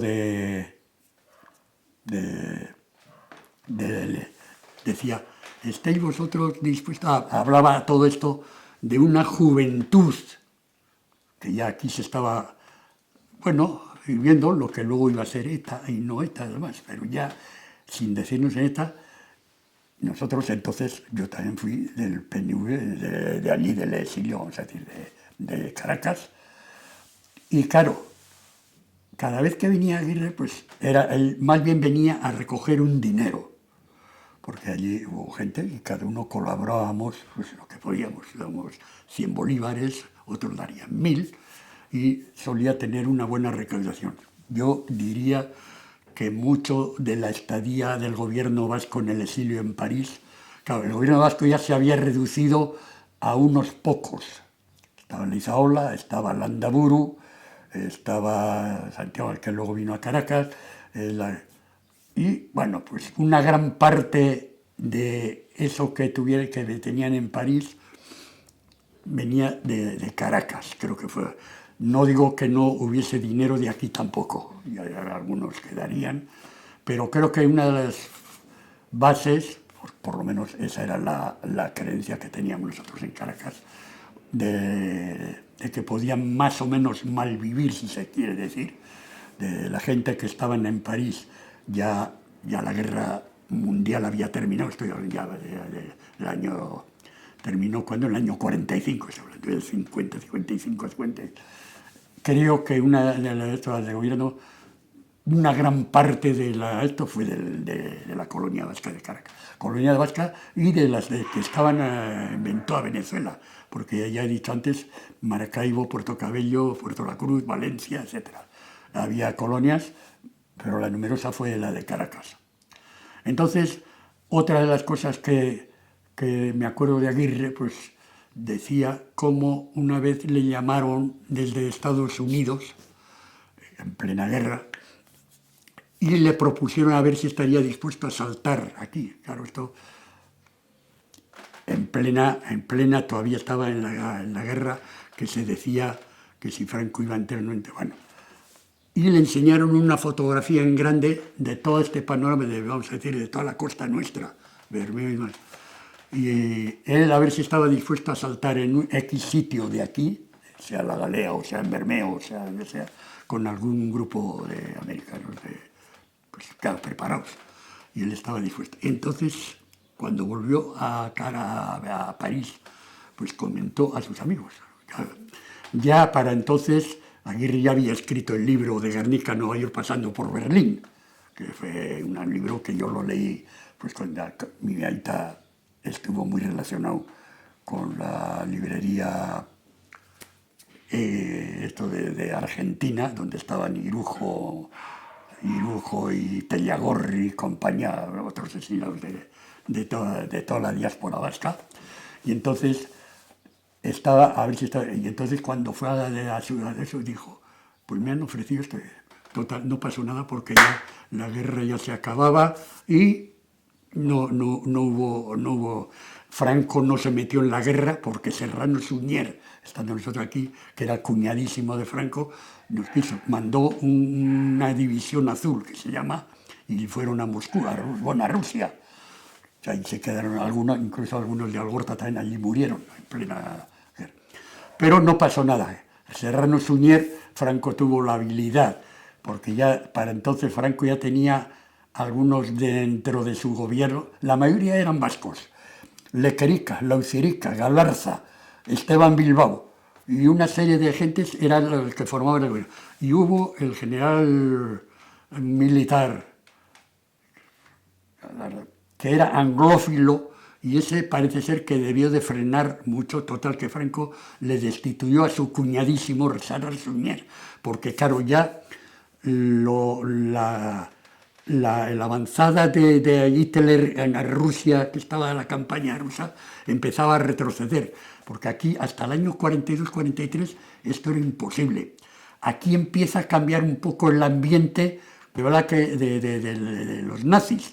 Esta empieza a perder África toda entera, pues viene la invasión de Italia, luego vino lo de Normandía y demás, pero ya Rusia también, es cuando el invierno famoso que dicen el general invierno es el que le tumbó a Hitler.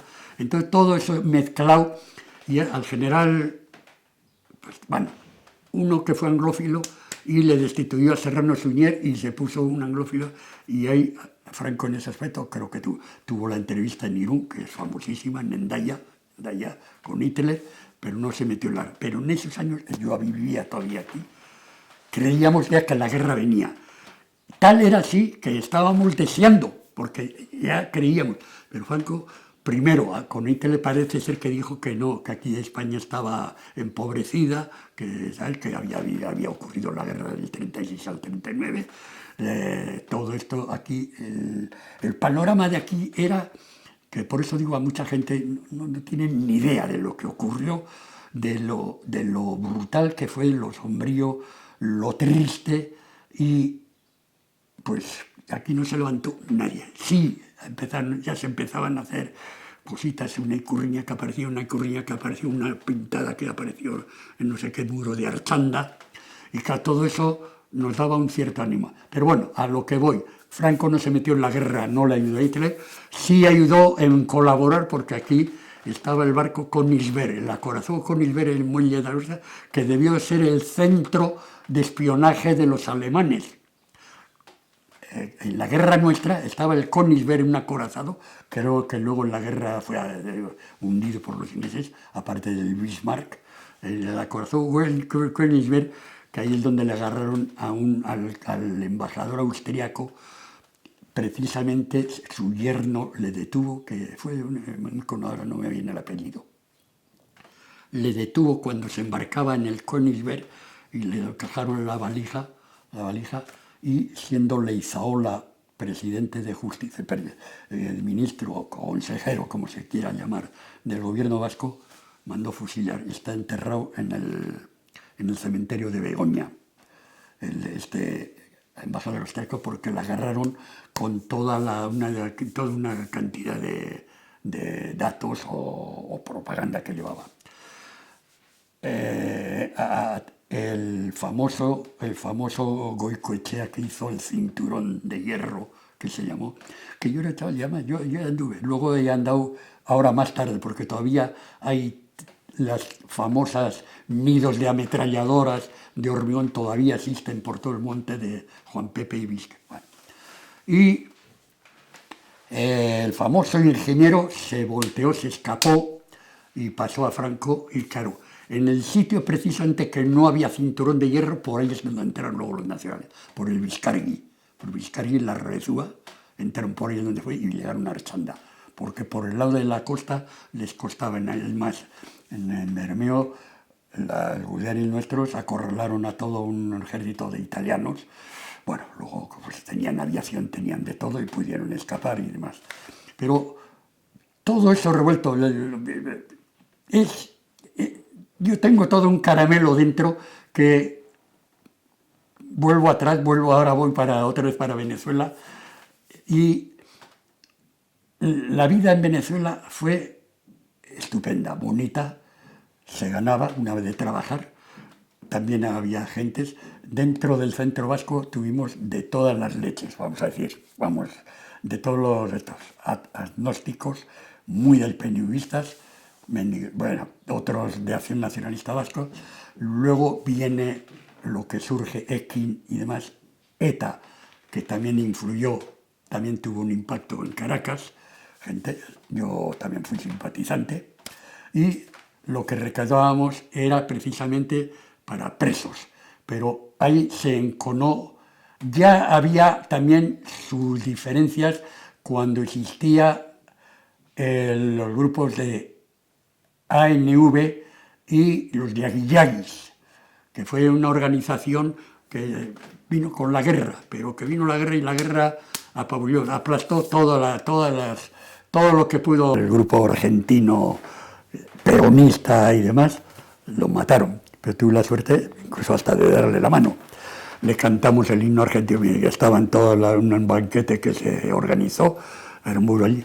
Antes de venir a Aramburu tuvimos el embajador argentino con su señora, con el sacerdote Aspiazu, que Aspiazu tiene un libro que se escribió 7 meses y 7 días en las cárceles de Franco. Fue capellán de las cárceles de Argentina. Vino a Caracas y luego vino el embajador. Ahí tengo una fotografía con la señora y pues bueno, pues hicimos pues, lo de siempre. Pues había que agasajar y se hacía una reunión y una comida. Pues, y ahí está Aspiazu con la señora y con el embajador argentino. Visitaron gentes, vino Landaburu, Leizaola luego cuando murió Aguirre era el presidente, Landaburu, el canónigo Naindía, etcétera, etcétera, solían venir de visita a Caracas porque algunos habían venido de Argentina, Irujo, don Manuel Irujo, que por cierto de Manuel Irujo tengo que decir algo también. Don Manuel Irujo tuvo un hermano Ignacio, creo que fue solterón, por lo menos yo no le conocía a la mujer ni nada. Murió y vino a Caracas y tuve la suerte, pues esas cosas, porque yo era muy amigo de un sobrino de don Manuel, Pello Irujo, que luego ya murió, casado con una de Algorteña, con Arantxa Amézaga. Arantxa Amézaga, ahora en enero cuando hicieron en la Arriaga, le homenajearon y le dieron una medalla de esto. Muy buen escritor, escribe de vez en cuando en el Deia. Entonces, ese Pello Irujo estaba casado con eso. Yo tengo muy buena amistad y con su padre, que ya murió también, que fue un gran euskerólogo, abogado. Habían venido de Uruguay. Esta chica Arantxa nació en Uruguay, pero luego ya vivieron en Caracas. Ahora vive en Iruña.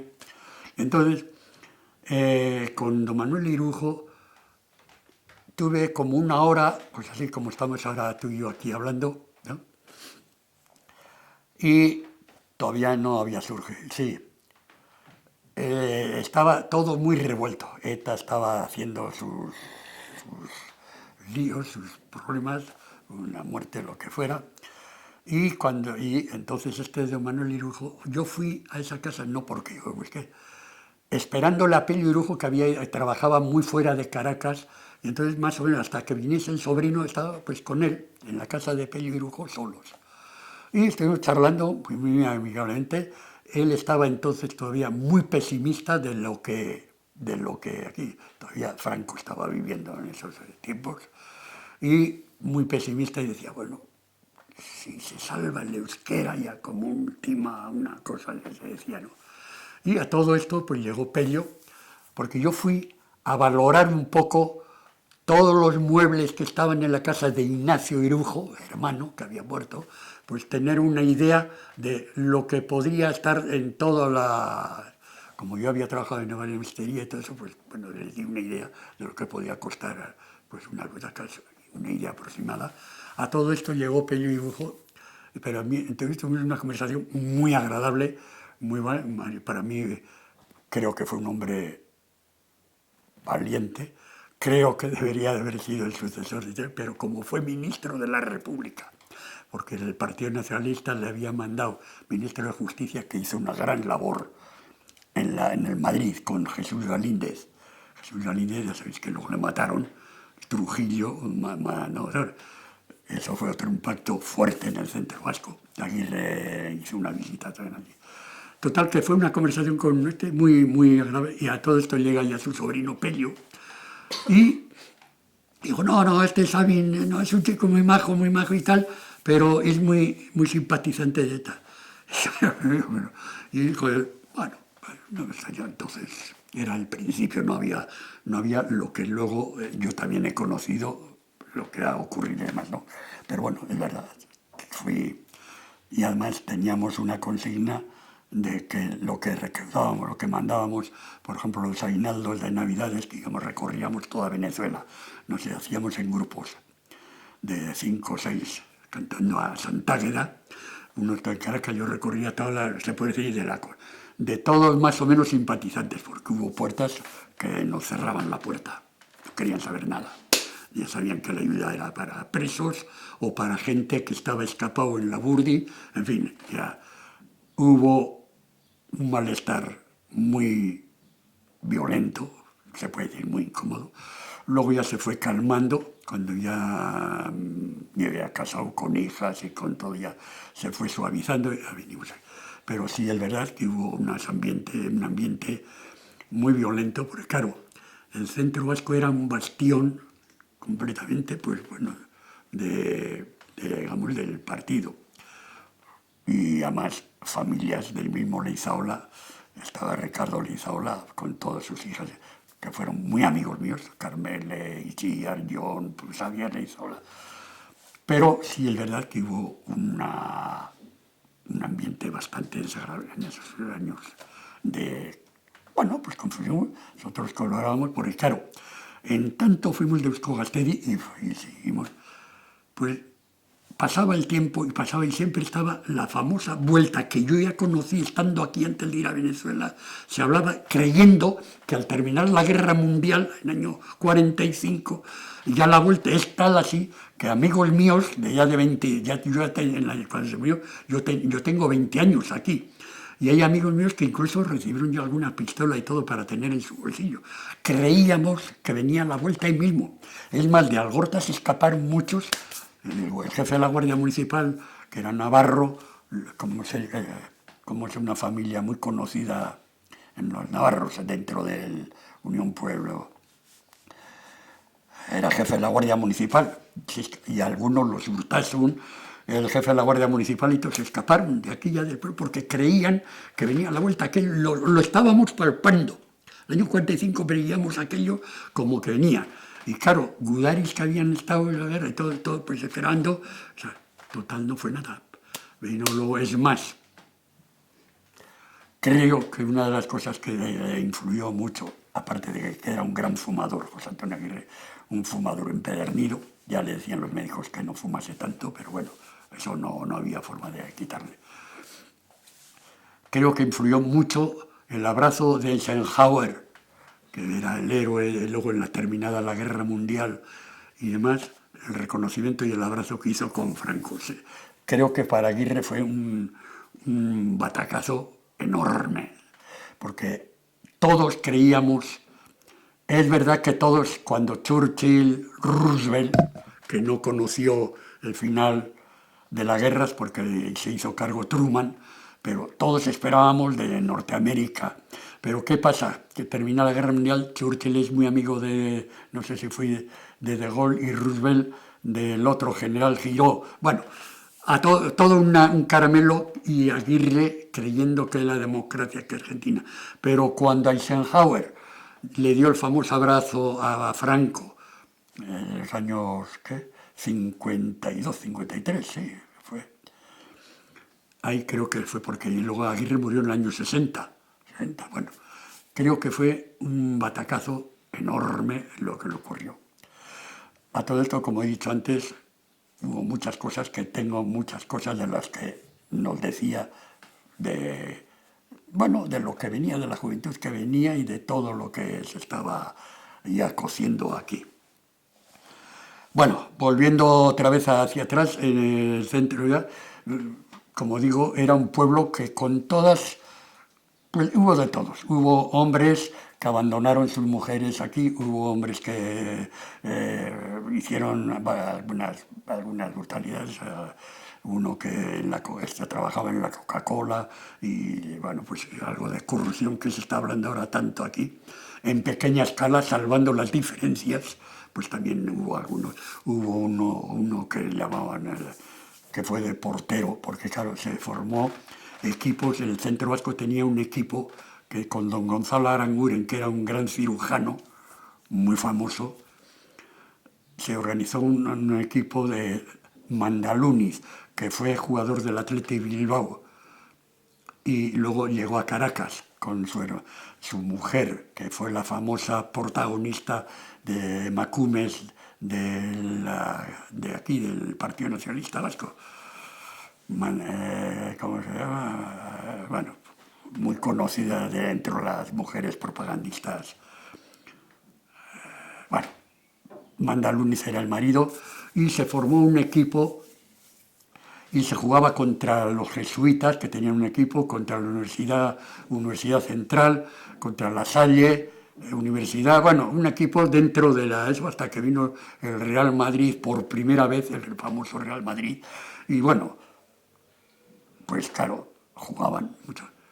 Luego vino el Barcelona, bueno, estoy hablando de Caracas, y pues había una vida pues como un pueblo, que hubo, como digo, hubo uno que llevó con el hijo y tal, y el hijo había empezado a ganar y tenía un dinerito ahorrado, y el padre un día, no el padre, el futuro suegro que iba a ser, le robó el dinero, se escapó de Caracas y se lió con una negra por ahí.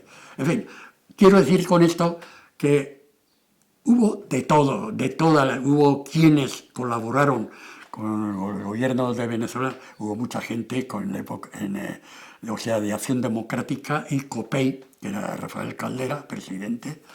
Entonces había, y algunos con el partido del caballito de filocomunista o comunista, incluso algunos de amigos nuestros, mío, Solá Istúa y demás, pero bueno. Entonces, diría que fue pues lo que aquí se está viviendo ahora en gran escala, llámese PP, llámese PSOE, llámese PNV, llámese Bildu, llámese todo, algo de eso, pero dentro de un mismo techo. Y entonces, claro, el convivir dentro del techo, y porque tenías una simpatía a uno otro, pues allí no había PPs, ni PSOE, ni nada, a pesar de que el consejero del gobierno vasco fue socialista y muy amigo de Indalecio Prieto, vivía allí. Tuve muy buenas amistades, sacerdotes vascos, sobre todo guipuzcoanos y vizcaínos, Basterrechea y Mendiguren, y en fin, una serie de sacerdotes. Y cuando todo lo que estaba ocurriendo aquí en Euskadi, por ejemplo, cuando se encerraron los 300 sacerdotes en Derio, que hubo con el obispo, que dicen que luego murió por ese disgusto y demás, ¿no? Aquel de la Chapela, que luego Franco le quiso expulsar y el Vaticano intervino. Entonces a Muriza, a pegarse ahí cantando esos 300 sacerdotes.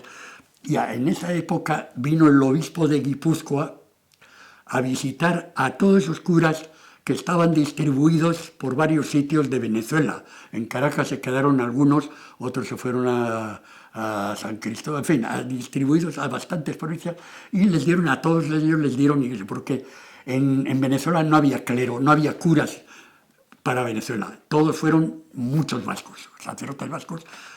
Luego vino la famosa italianos y portugueses también. Había parroquias, el párroco era portugués, había parroquias donde eran italianos, y había iglesias como era el Recreo y todo, donde todo el padre Urresti, que ahora están aquí ya jubilados, el padre Andoni Basterrechea, Ondarres, ya ahora muerto hace poco, hace un año. Todo, y entonces, como no había clero, pues todo eso estaban en manos de gentes extranjeras, vamos a decir, nuestras, españoles, castellanos. Y bueno, entonces hay tantas cosas, luego ya, no sé, me tendría que igual... Sabín, usted conoce a María Teresa allí, Sí, era una familia de claro, me empiezo a conocer, nos casamos en el año 57, dentro de la colonia, todos estábamos en el Orfeón Pizcunde, Resurrección, Pizcunde. Tuvimos un director, Galarza, que fue el primer director que tuvo el Orfeón EASO, Ángel Galarza, que fueron el primer premio que ganó el EASO en Langolen, en Inglaterra, fue dirigido por Ángel Galarza.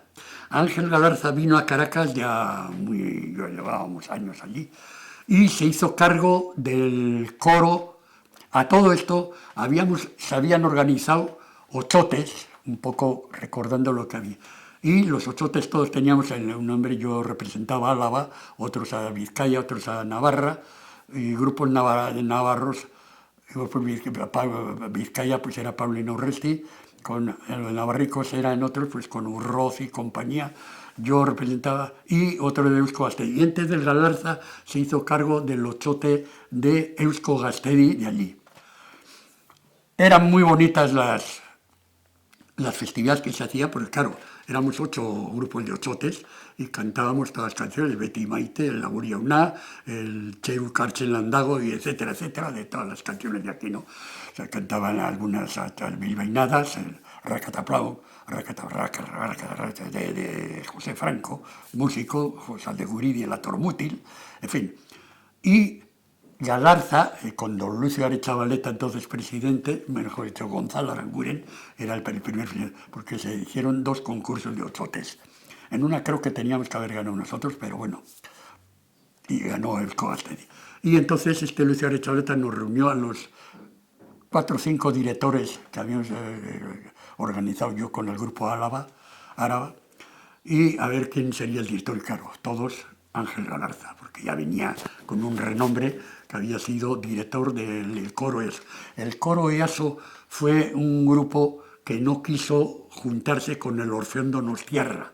La mayoría de ellos fueron presos que habían estado ya con Franco, que ya estaban libres, y formaron el grupo EASO al margen del Orfeón Donostiarra, que me mandaba Gorostidi. Gorostidi tuvo sus chalaneos, vamos a decir, con Frente de Juventudes, con la Falange, en fin, el Orfeón Donostiarra, por H o por B, no crítico, pero sí, entonces estos que habían salido y se formó el grupo de EASO, ganaron, y entonces se le dio toda la batuta. Y estuvo un tiempo, como 1 año y pico, con nosotros dirigiendo Galarza. Lo que pasó en la Galarza es que apareció su mujer, la mujer estaba aquí, apareció allí, y él inmediatamente se dio de baja. No quería que hubiese, en fin, problemas íntimos, no parece ser que había muy buenas relaciones.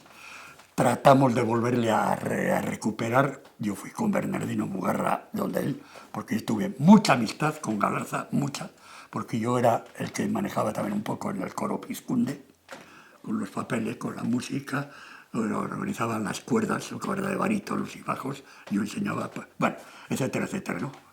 Esa vida del coro Pizkunde. Y entonces Galarce, ante el miedo de que su mujer apareciese en el centro vasco, él dijo, no puedo, porque ya conocía a su mujer, porque no le llegué a conocer allá, pero sé que debía ser bastante. Es más, en Caracas ya vivía con una que fue novia. Eso queda como anécdota. Entonces ya él se dio de baja. Luego estuvo un tal Paulino Urresti, luego estuve yo también, Paulino Urresti, bastantes años, coro mixto, éramos chicas y chicos. Entonces dentro del grupo femenino, pues estaban las 4 hermanas Uscangas, Sorne, que fueron del grupo Chimparta de aquí, del San Antón, de aquí, y primero cayeron 2 hermanas, luego las otras 2, y ahí estaban las 4 hermanas Charo, Maite, Sorne y Arancha, y Begoña. Bueno, entonces, pues con una de ellas, con Maite, luego otra de ellas con otro cuñado, en fin, de ahí vino la relación. Del coro Pizkunde que estábamos, pues empezamos Maite y yo a tontear, y bueno, ahí fue el matrimonio, lo conocí. Una de las grandes funciones que tuvo el Centro Vasco fue eso precisamente. Jóvenes que habían ido ya de niñas, cuando la guerra, los primeros padres, la primera evacuación que fueron, pero que todo este mundo ya teníamos 20 y tantos años, 22, 25 y más, y de ahí es que surgieron muchos matrimonios, digamos la mayoría de matrimonios, de eso pues Arocena, bueno, pues que cantaban, o eran irlanderas, o eran del grupo femenino, vamos a decir, de Irlanda, en fin, de todo ese movimiento de centro. Pelotaris, como eran los hermanos que jugaban muy bien, hubo unos navarros muy buenos pelotaris, otros los dos hermanos de Azpeitia, como se llama, Urcelais, hermanos Urcelais, otro navarro, bueno, los navarros eran los campeonísimos en todo, pero hubo algunos vascos, y bueno, pues era la vida de un pueblo, en pequeño, salvando la distancia y demás, pero lo mismo se casaba uno con uno de Arratia, o con una Ondarresa, o con una de Donostiarra. Los matrimonios hubo de todo, pues chicas, de todo, de familias que ya estaban allí, y así fueron la mayoría. Hoy todavía los que están allí, todos que fueron o muy niñas. Bueno, mis hijas nacieron en Caracas, son caraqueñas. Hoy una está en Estados Unidos. Ahora el día a día me viene. Si quieres ya te voy a presentar también, si me das a Ainara. Ya llevan 10 o 12 años en Estados Unidos, ¿no? Y bueno, pues eso, la vida del centro vasco, pues aparte de todas esas festividades que se hizo de una cosa y de la otra, pues hubo esas relaciones de parejas, y así fue como conocí a Arantxa. He vivido 56 años, ha durado el matrimonio mío, hasta que murió hace un año y medio, aquí, en esta casa. Y, pues bueno, ahí nacieron las niñas allí, pero claro, vinimos ya en el año 79. La primera visita que yo hice aquí con las dos niñas que tenían 6, 7 años, con Itaro y con Ainara, fue en el 67. En el 67, aquí todavía vivía Franco, tuve una serie de reuniones, vamos a decir, semiclandestinas, por no decir clandestinas totalmente, con algunos que luego han pasado las canutas. Y entonces, pues todo era a ver qué ambiente. Bueno, a mí me la pregunta decía, oye, en Caracas, ¿qué se hace? ¿Qué no hace? ¿Qué no hace? Pues bueno, pues yo les decía, bueno, pues Caracas está a 8.000 kilómetros de aquí, y allí se vive, todo el mundo tiene que ir a trabajar, cada uno en su empresa, en su oficio, en lo que fuera. Y bueno, total, que estaba una radio que dice, bueno, que se oía aquí, de radio que se mandaba desde Caracas. Bueno, luego nosotros tuvimos una radio también, pero era más bien en caraqueña, con unos catalanes que nos prestaron su estudio y demás. Y ahí pues el grupo, vamos a decir, disidente de esa que pesaba, vamos a decir, de la gente que habían ido los primeros inmigrantes, del que piensa si Sabino Arana resucitase, etcétera, etcétera, todas esas cosas que hubo. Un cuadro de Sabino Arana que se desapareció, luego ya apareció más tarde. A todos hubo unas asambleas extraordinarias con gente que incluso fueron Carlos Basterra, presidente de la Acción Nacionalista Vasca aquí, y Máximo Andonegui, bueno, diría muchos nombres, Michelena. Michelena fue lugarteniente del comandante Saseta, que fue mandado por Aguirre a Asturias, lo mataron en Asturias, que no sé por qué le tuvieron que mandar, pero bueno. Y pues Michelena fue en el Caracas hubo muchos esgudaris. Alejo Artaza, que fue Alejo y su hermano Javier. Con Alejo Artaza tuve yo una de Plencia, no sé si llegó a ser capitán o comandante de algún batallón. Mi primo Eusebio Ansoliaga, que fue teniente del batallón Mordesola. O Javier Aguirre, del batallón Munguía, mi otro primo del batallón Lorriaga. Pues bueno, Gudaris, otro del Ichasalde, por ejemplo, el batallón Ichasalde, otro del Arana Goiri. La Acción Nacionalista tuvo algunos batallones. El Lena Goil. O sea, en Caracas hubo una mezcolanza de gentes que, claro, escapaban ya de aquí. Franco, no, aquí esto duraba, mucha gente escapó porque tenían que escaparse. Que en la vida aquí en Caracas hubo de todas las ideologías, se puede decir. Aparte de comunistas y fascistas, ninguno. Esos iban ya a la embajada española y demás. Los demás, yo por lo menos no fui nunca. Y luego aquí sí me tuve que hacer la carne, que por cierto también tengo de la otra, de la que a mí me gustaría tener, que tuviésemos todos.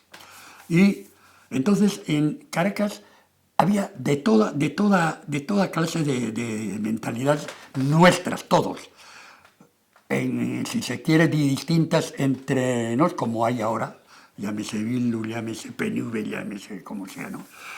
Eso sí, no había, digamos, de color falangista o fascista o de eso, no había nada. Ya hubo algún infiltrado, sí, o es más, quiso uno entrar y concretamente sabíamos que aquí había tenido una actuación bastante alcahuete o bastante chacurras, como llamábamos a todos los... eso con la policía, y se le prohibió.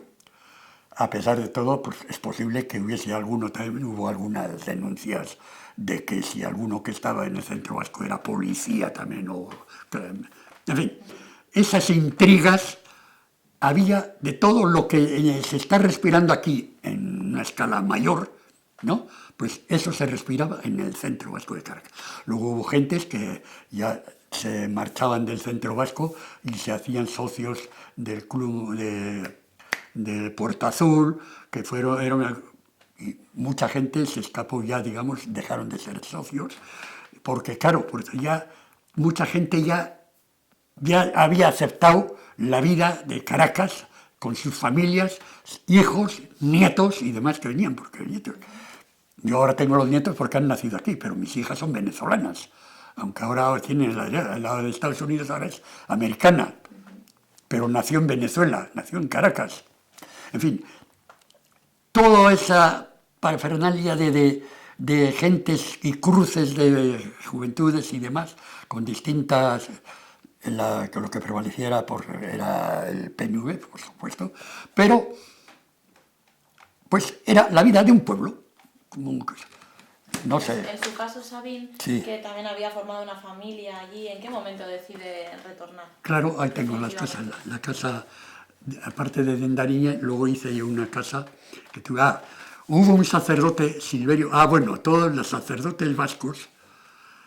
Hubo cuando, antes yo iba a contar, vino a visitar el obispo de Guipúzcoa, no diría ahora el nombre, no sé, pero vino a visitar a todo este clero vasco que estaba distribuido por Venezuela, entre ellos en Caracas, concretamente los capellanes eran nuestros, Andoni Basterrecheva, Silverio Zavala y demás. Silverio Zavala era el capellán, digamos, de la colonia, luego dejó los hábitos, se casó con una alemana divorciada, tuvo unos grandes problemas, ya murió en un viaje que hizo aquí, comió muchas veces aquí, esta mesa solía estar aquí, y comía muchas veces, todos los miércoles venía a comer aquí, porque él vino ya y se retiró, estaba aquí. Esto, o sea, cuando vino el obispo allí, celebró, y en la misa, que se celebraba en la iglesia de San Juan, en la Plaza de los Capuchinos de Caracas, hubo, pues, este sacerdote, el capellán Silverio Zavala, le emplazó al obispo de Vitoria, porque en esos momentos en Derio estaban reunidos 300 sacerdotes que habían protestado contra el régimen de Franco y contra el obispo actual de aquí, del que estaba aquí. Y entonces le preguntó al obispo, no sé si, creo que no contestó, pero se armó la terbolina en la iglesia de San Juan. Luego ese alboroto se trasladó al centro vasco. Hubo unas manifestaciones, ahora también me acuerdo, las manifestaciones de cuando el proceso de Burgos y otra anterior a Burgos de un tal Aguirre Zabala, Basterrechea, creo que era Ondarres, la primera huelga de hambre que se hizo. Luego, más tarde, vino estuvimos un grupo como de 50, 60, entre ellos 3 o 4 sacerdotes, dos dominicos, otro de Portugalete, el sacerdote, y con todo el grupo, nuestros chicas y chicos, todos allí en la casa de los periodistas de Venezuela, que nos dejaron el salón de los periodistas de Venezuela.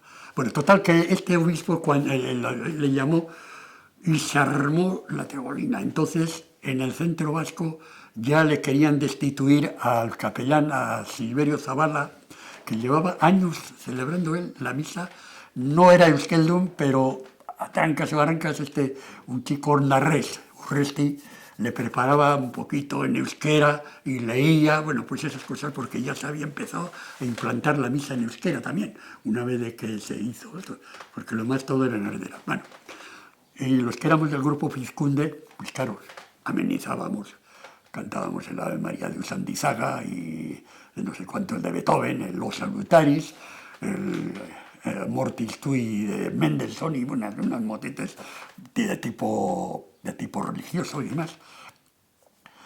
Hubo un escándalo en el Centro Vasco a cuenta de lo que le había dicho, le había emplazado, y entonces trataron de destituirle, había que hacer un acto de reivindicación, de pro.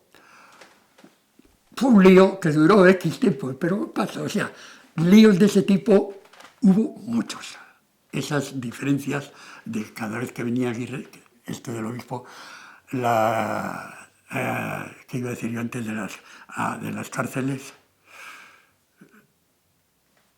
Manifestaciones que hubo, iba a decir, ahora, pero bueno, hicimos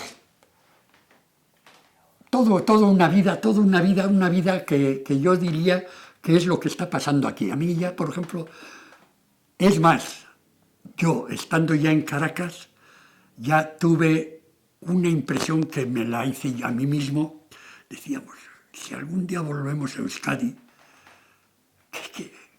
porque veía una intransigencia, algo chocante, y todos éramos vascos, todos unos más radicales, menos radicales, pero todos vivíamos allí. Bueno, yo decía, ¿cómo es posible? Es más, aquí hubo un funeral que hubo de uno que murió en un accidente de coche de hijo de aquí, de Achurra y tal. Epa, ahí va Dios. Bueno, pues ¿qué diría? Bueno, ya se me ha ido todo el hilo que iba. Entonces, pues esa era la vida que se hizo en Caracas. Grandes, muy buenas cosas, se hizo una gran labor, hubo gentes de todas las profesiones, médicos, abogados, profesionales, chicos que ya luego ocuparon incluso cargos dentro del gobierno venezolano, que estuvieron allí, se hicieron ingenieros, otros abogados, y están viviendo allí. Ya algunos han vuelto, Arocena, por ejemplo, hijo de Andoni Arocena, pues le vi en Galdácano el día de la reunión, que estuve allí con él. En fin, muchos ya hemos vuelto, otros ya, la mayoría, ya vamos muriendo. Tengo la suerte de vivir todavía y bueno, pues a ver si tengo aquí alguna... Dime, en cuanto a su retorno a Euskadi, querríamos saber más. O sea, ¿en qué momento deciden volver? ¿Cómo lo hacen? Bueno, pues aquí mi familia vivía en Algorta, en la calle Euskal Herria. Primero era la calle... El nombre franquista era... No sé si... Bueno, pero ahora Euskal Herria. Hoy sigue con Euskal Herria. Ahí vivían mis padres con mi hermana. Mi hermana murió, ya joven todavía. Primero mi madre. Mi madre estuvo allí, estuvo una visita. Luego mi padre, cuando murió mi padre estuvo allí, bueno, un mes, volvió aquí. Luego mi hermana Intane estuvo con mi padre, mi aita estuvo 2 veces, una él solo. Cuando murió Amaki, vino allí, estuvo con nosotros. A todo esto nosotros vivíamos en la Trinidad, en Caracas, pero luego fuimos a vivir a San Antonio de los Altos, que está como a 30 kilómetros de Caracas. Ahí hicimos una casa que se llama de Nariñe también. Y cuando murieron mis padres, bueno, ya la casa quedó a nombre de mi hermana. Nosotros en el año 67 fue el primer viaje que hicimos, teniendo mis hijas 6 y 7 años, o sea, en el 67, hicimos el primer viaje, después de 18, 17 años que yo ya llevaba en Venezuela, no había estado nunca aquí. El primer viaje que hicimos hicimos toda la familia. Estuvimos en Euskal Herria, en casa de mis padres, bueno, entonces y hicimos ya una compra de un piso ya que estaban en construcción, con la idea siempre de que estábamos soñando de volver aquí. Bueno, a todo esto, pues volvemos allá, mueren mis padres, muere mi hermana, tuvo cáncer, mujer y tal, y se queda ese piso, que queda, mi hermana Iñaki ya tenía otro apartamento de la hermana mía, le digo, y el de aquí quedó a nombre mío. Mi tío Juan, que era hermano de mi ama, tenía el poder, bueno, total, al morir vinimos ahí. Entonces, en una ocasión, estando en la cama, juntos los dos, Maite y yo, digo, oye, ya habíamos conocido la casa de aquí de Euskal Herria porque habíamos estado en el 67. Mi padre se murió en el 78, 79. O sea, entonces a Maite se le ocurrió, ¿por qué no vamos a Horta de prueba?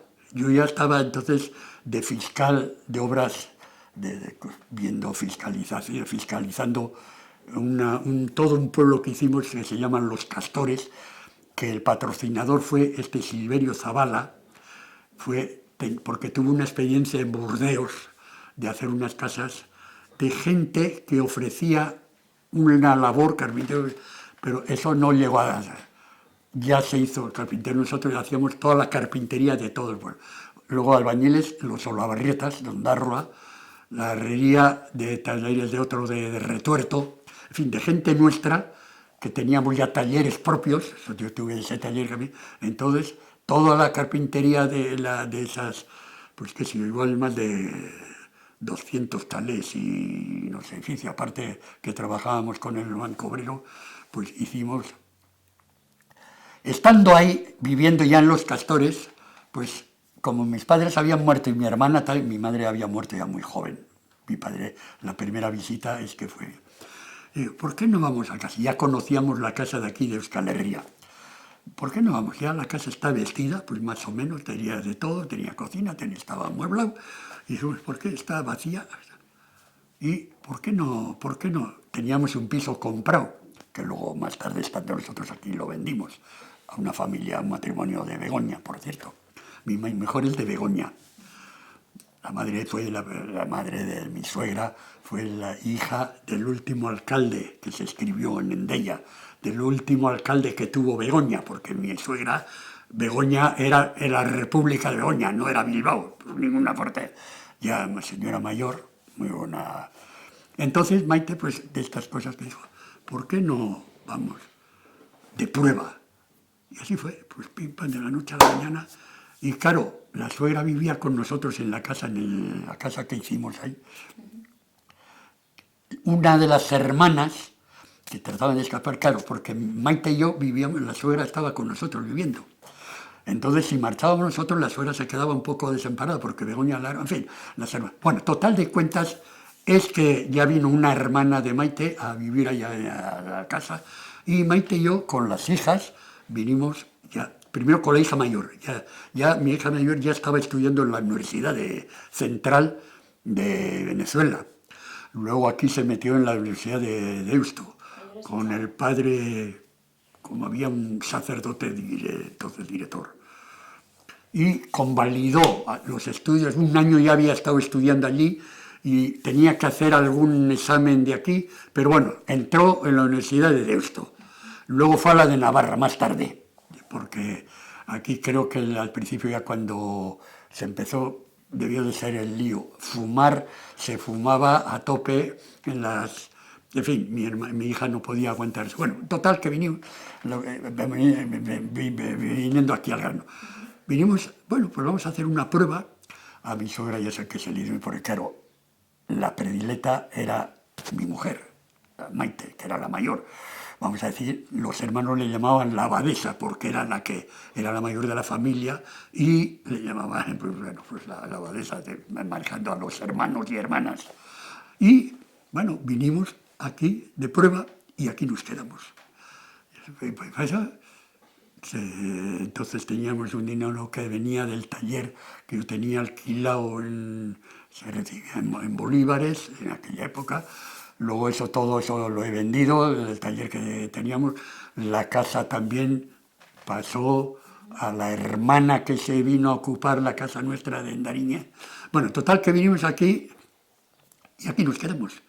Sí hemos hecho, estando aquí, varios viajes a Venezuela, e incluso a Estados Unidos también, donde está la segunda. Pero vinimos porque Maite, Bueno, pues si tenemos allí una casa que está ya vestida, más o menos está ya decentemente, pues ¿por qué no vamos y tal? Y así fue. Dijimos a la familia, bueno, nosotros nos vamos, cogimos esto, en plan prueba, queriendo que vamos a hacer una prueba.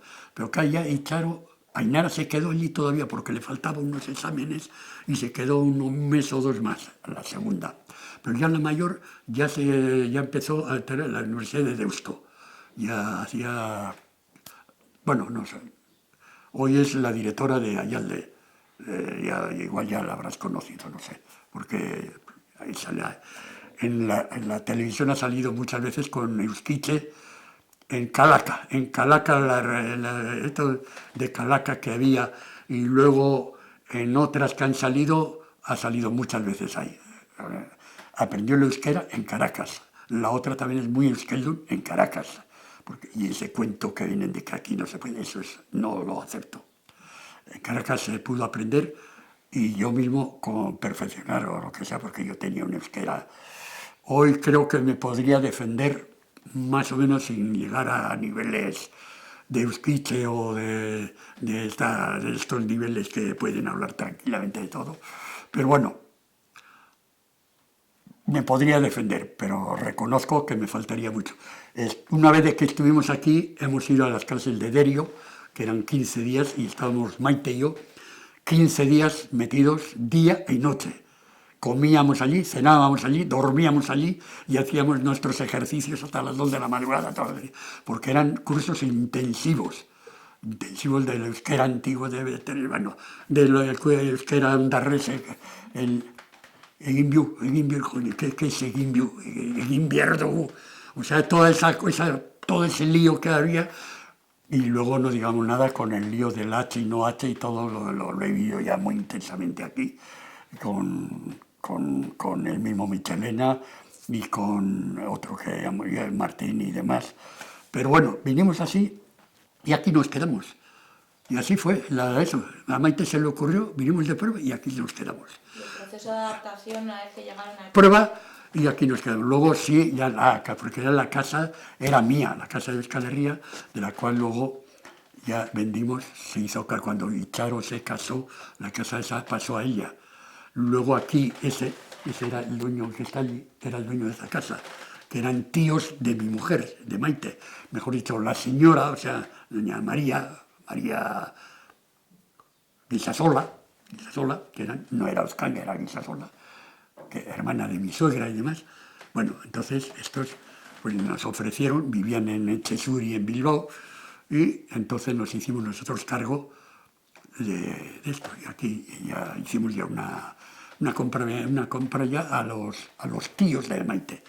Luego hicimos una casita también en Baquio, que ahora está en manos de, bueno, una casita en un piso que está a lo de Iñaki Anasagasti, por cierto. Bueno, Iñaki Anasagasti tiene un chalet muy hermoso y nosotros abajo. Todo eso ha ido a parar.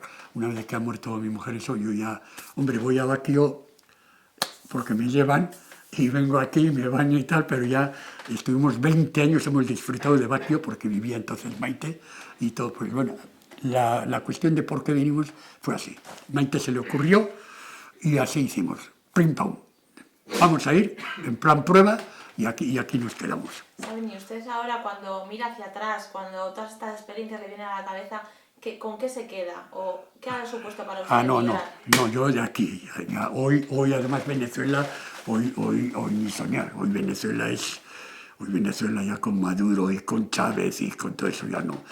Cuando eso pues vivíamos ahora, hubo gente del centro vasco que fueron afiliados a partidos de Venezuela, Acción Democrática, con Rómulo Betancourt, y luego de COPEI, que era demócrata cristiano, Rafael Caldera, que, bueno, no me gustaba. Yo no fui de ninguno, ni de COPEI, ni de...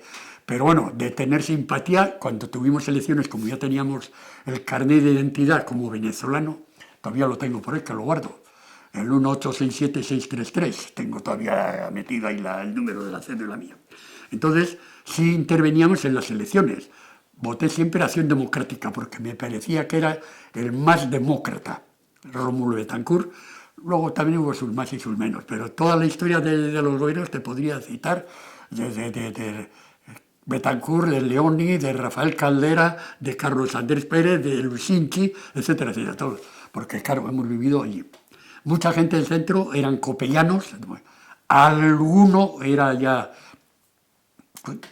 filocomunista, vamos a decir, del Caballo Blanco, de Jiménez, pero muchos eran copellanos, todos así de más, pero también tuvo Acción Democrática.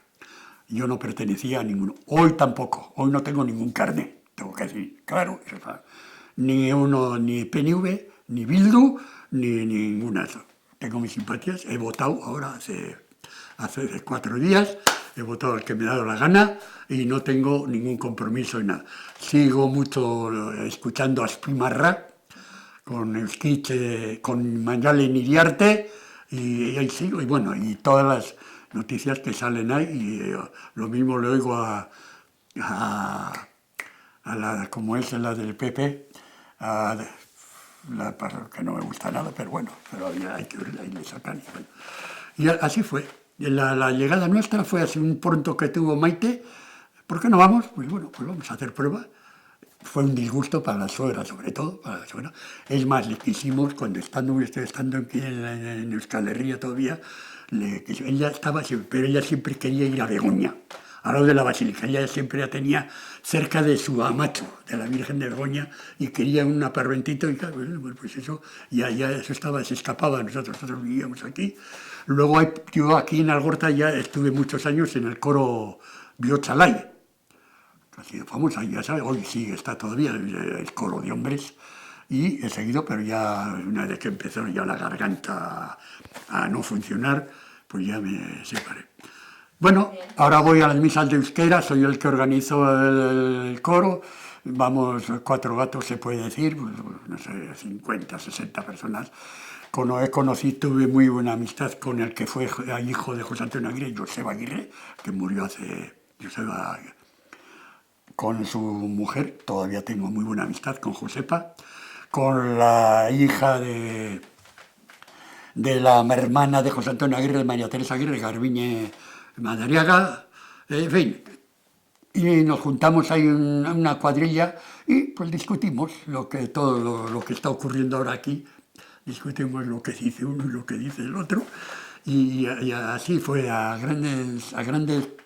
Sé que dejo muchas cosas y no he querido citar nombres porque no quiero, porque ya no, la mayoría son difuntos, tanto del centro vasco de allí. Por ejemplo, Luis Arechavaleta murió en el terremoto famoso del 67, terremoto que hubo en Caracas. Precisamente ahí, al siguiente día de terremotos de eso, vinimos, es la primera vez que veníamos aquí con mis hijas, que tenían 6 y 7 años, fue en el año 67. Después del año 50 no había estado yo nunca aquí. Luego, pero teníamos la casa allá. Pues vivimos, luego fuimos a Los Castores, allí a San Antonio. He tenido muy buenas relaciones con todos los centros de Venezuela, porque cuando llegaba la época de Santágueda, formábamos unos grupos de 5 o 6, pues hay alguna foto en la que yo tengo una maquilla, y solíamos ir a los apartamentos de todos los vascos, yo de Caracas, luego solía ir yo con el grupo mío una semana más tarde a Puerto La Cruz, que había la colonia vasca de Puerto La Cruz, y Barcelona de allí, y visitábamos a las familias que nos querían abrir la puerta, porque ahí también había quien no quería recibir, porque sabían qué color teníamos, no éramos tan, digamos, de una línea, pero sí teníamos de que el dinero que se recaudaba era exclusivamente para presos que estaban en la cárcel y para gente que estaba escapada donde estaba Monzón, el cura de Socoa, que ahí hicieron en la casa de la ayuda a los que escapaban, etcétera, etcétera. Y bueno, así sé que se me escapan muchas cosas, pero a grosso modo, a ver si tengo alguna. Muchas gracias. Si hay algo importante que quiera añadir... Bueno, aquí conocí pues, al que fue presidente de Acción Nacionalista Vasca, Carlos Basterra, Ruiz de Aguirre, Máximo Andonegui, que fueron hombres que además luego fueron gudaris, que estuvieron mucho, pues como he dicho, lejos de todos, del penal de Burgos. En Caracas hubo un montón de gentes que fueron gudaris, como he dicho antes, de todos los batallones nuestros de la guerra. Algunos volvieron, otros han muerto, se hizo un panteón muy bonito, que por cierto, hay una frase que sí me quedo con ello, que dice, bueno, aquí aquí hay libros, por ejemplo Andima y Beñagabeitia. Aquí tengo una carta incluso escrita también.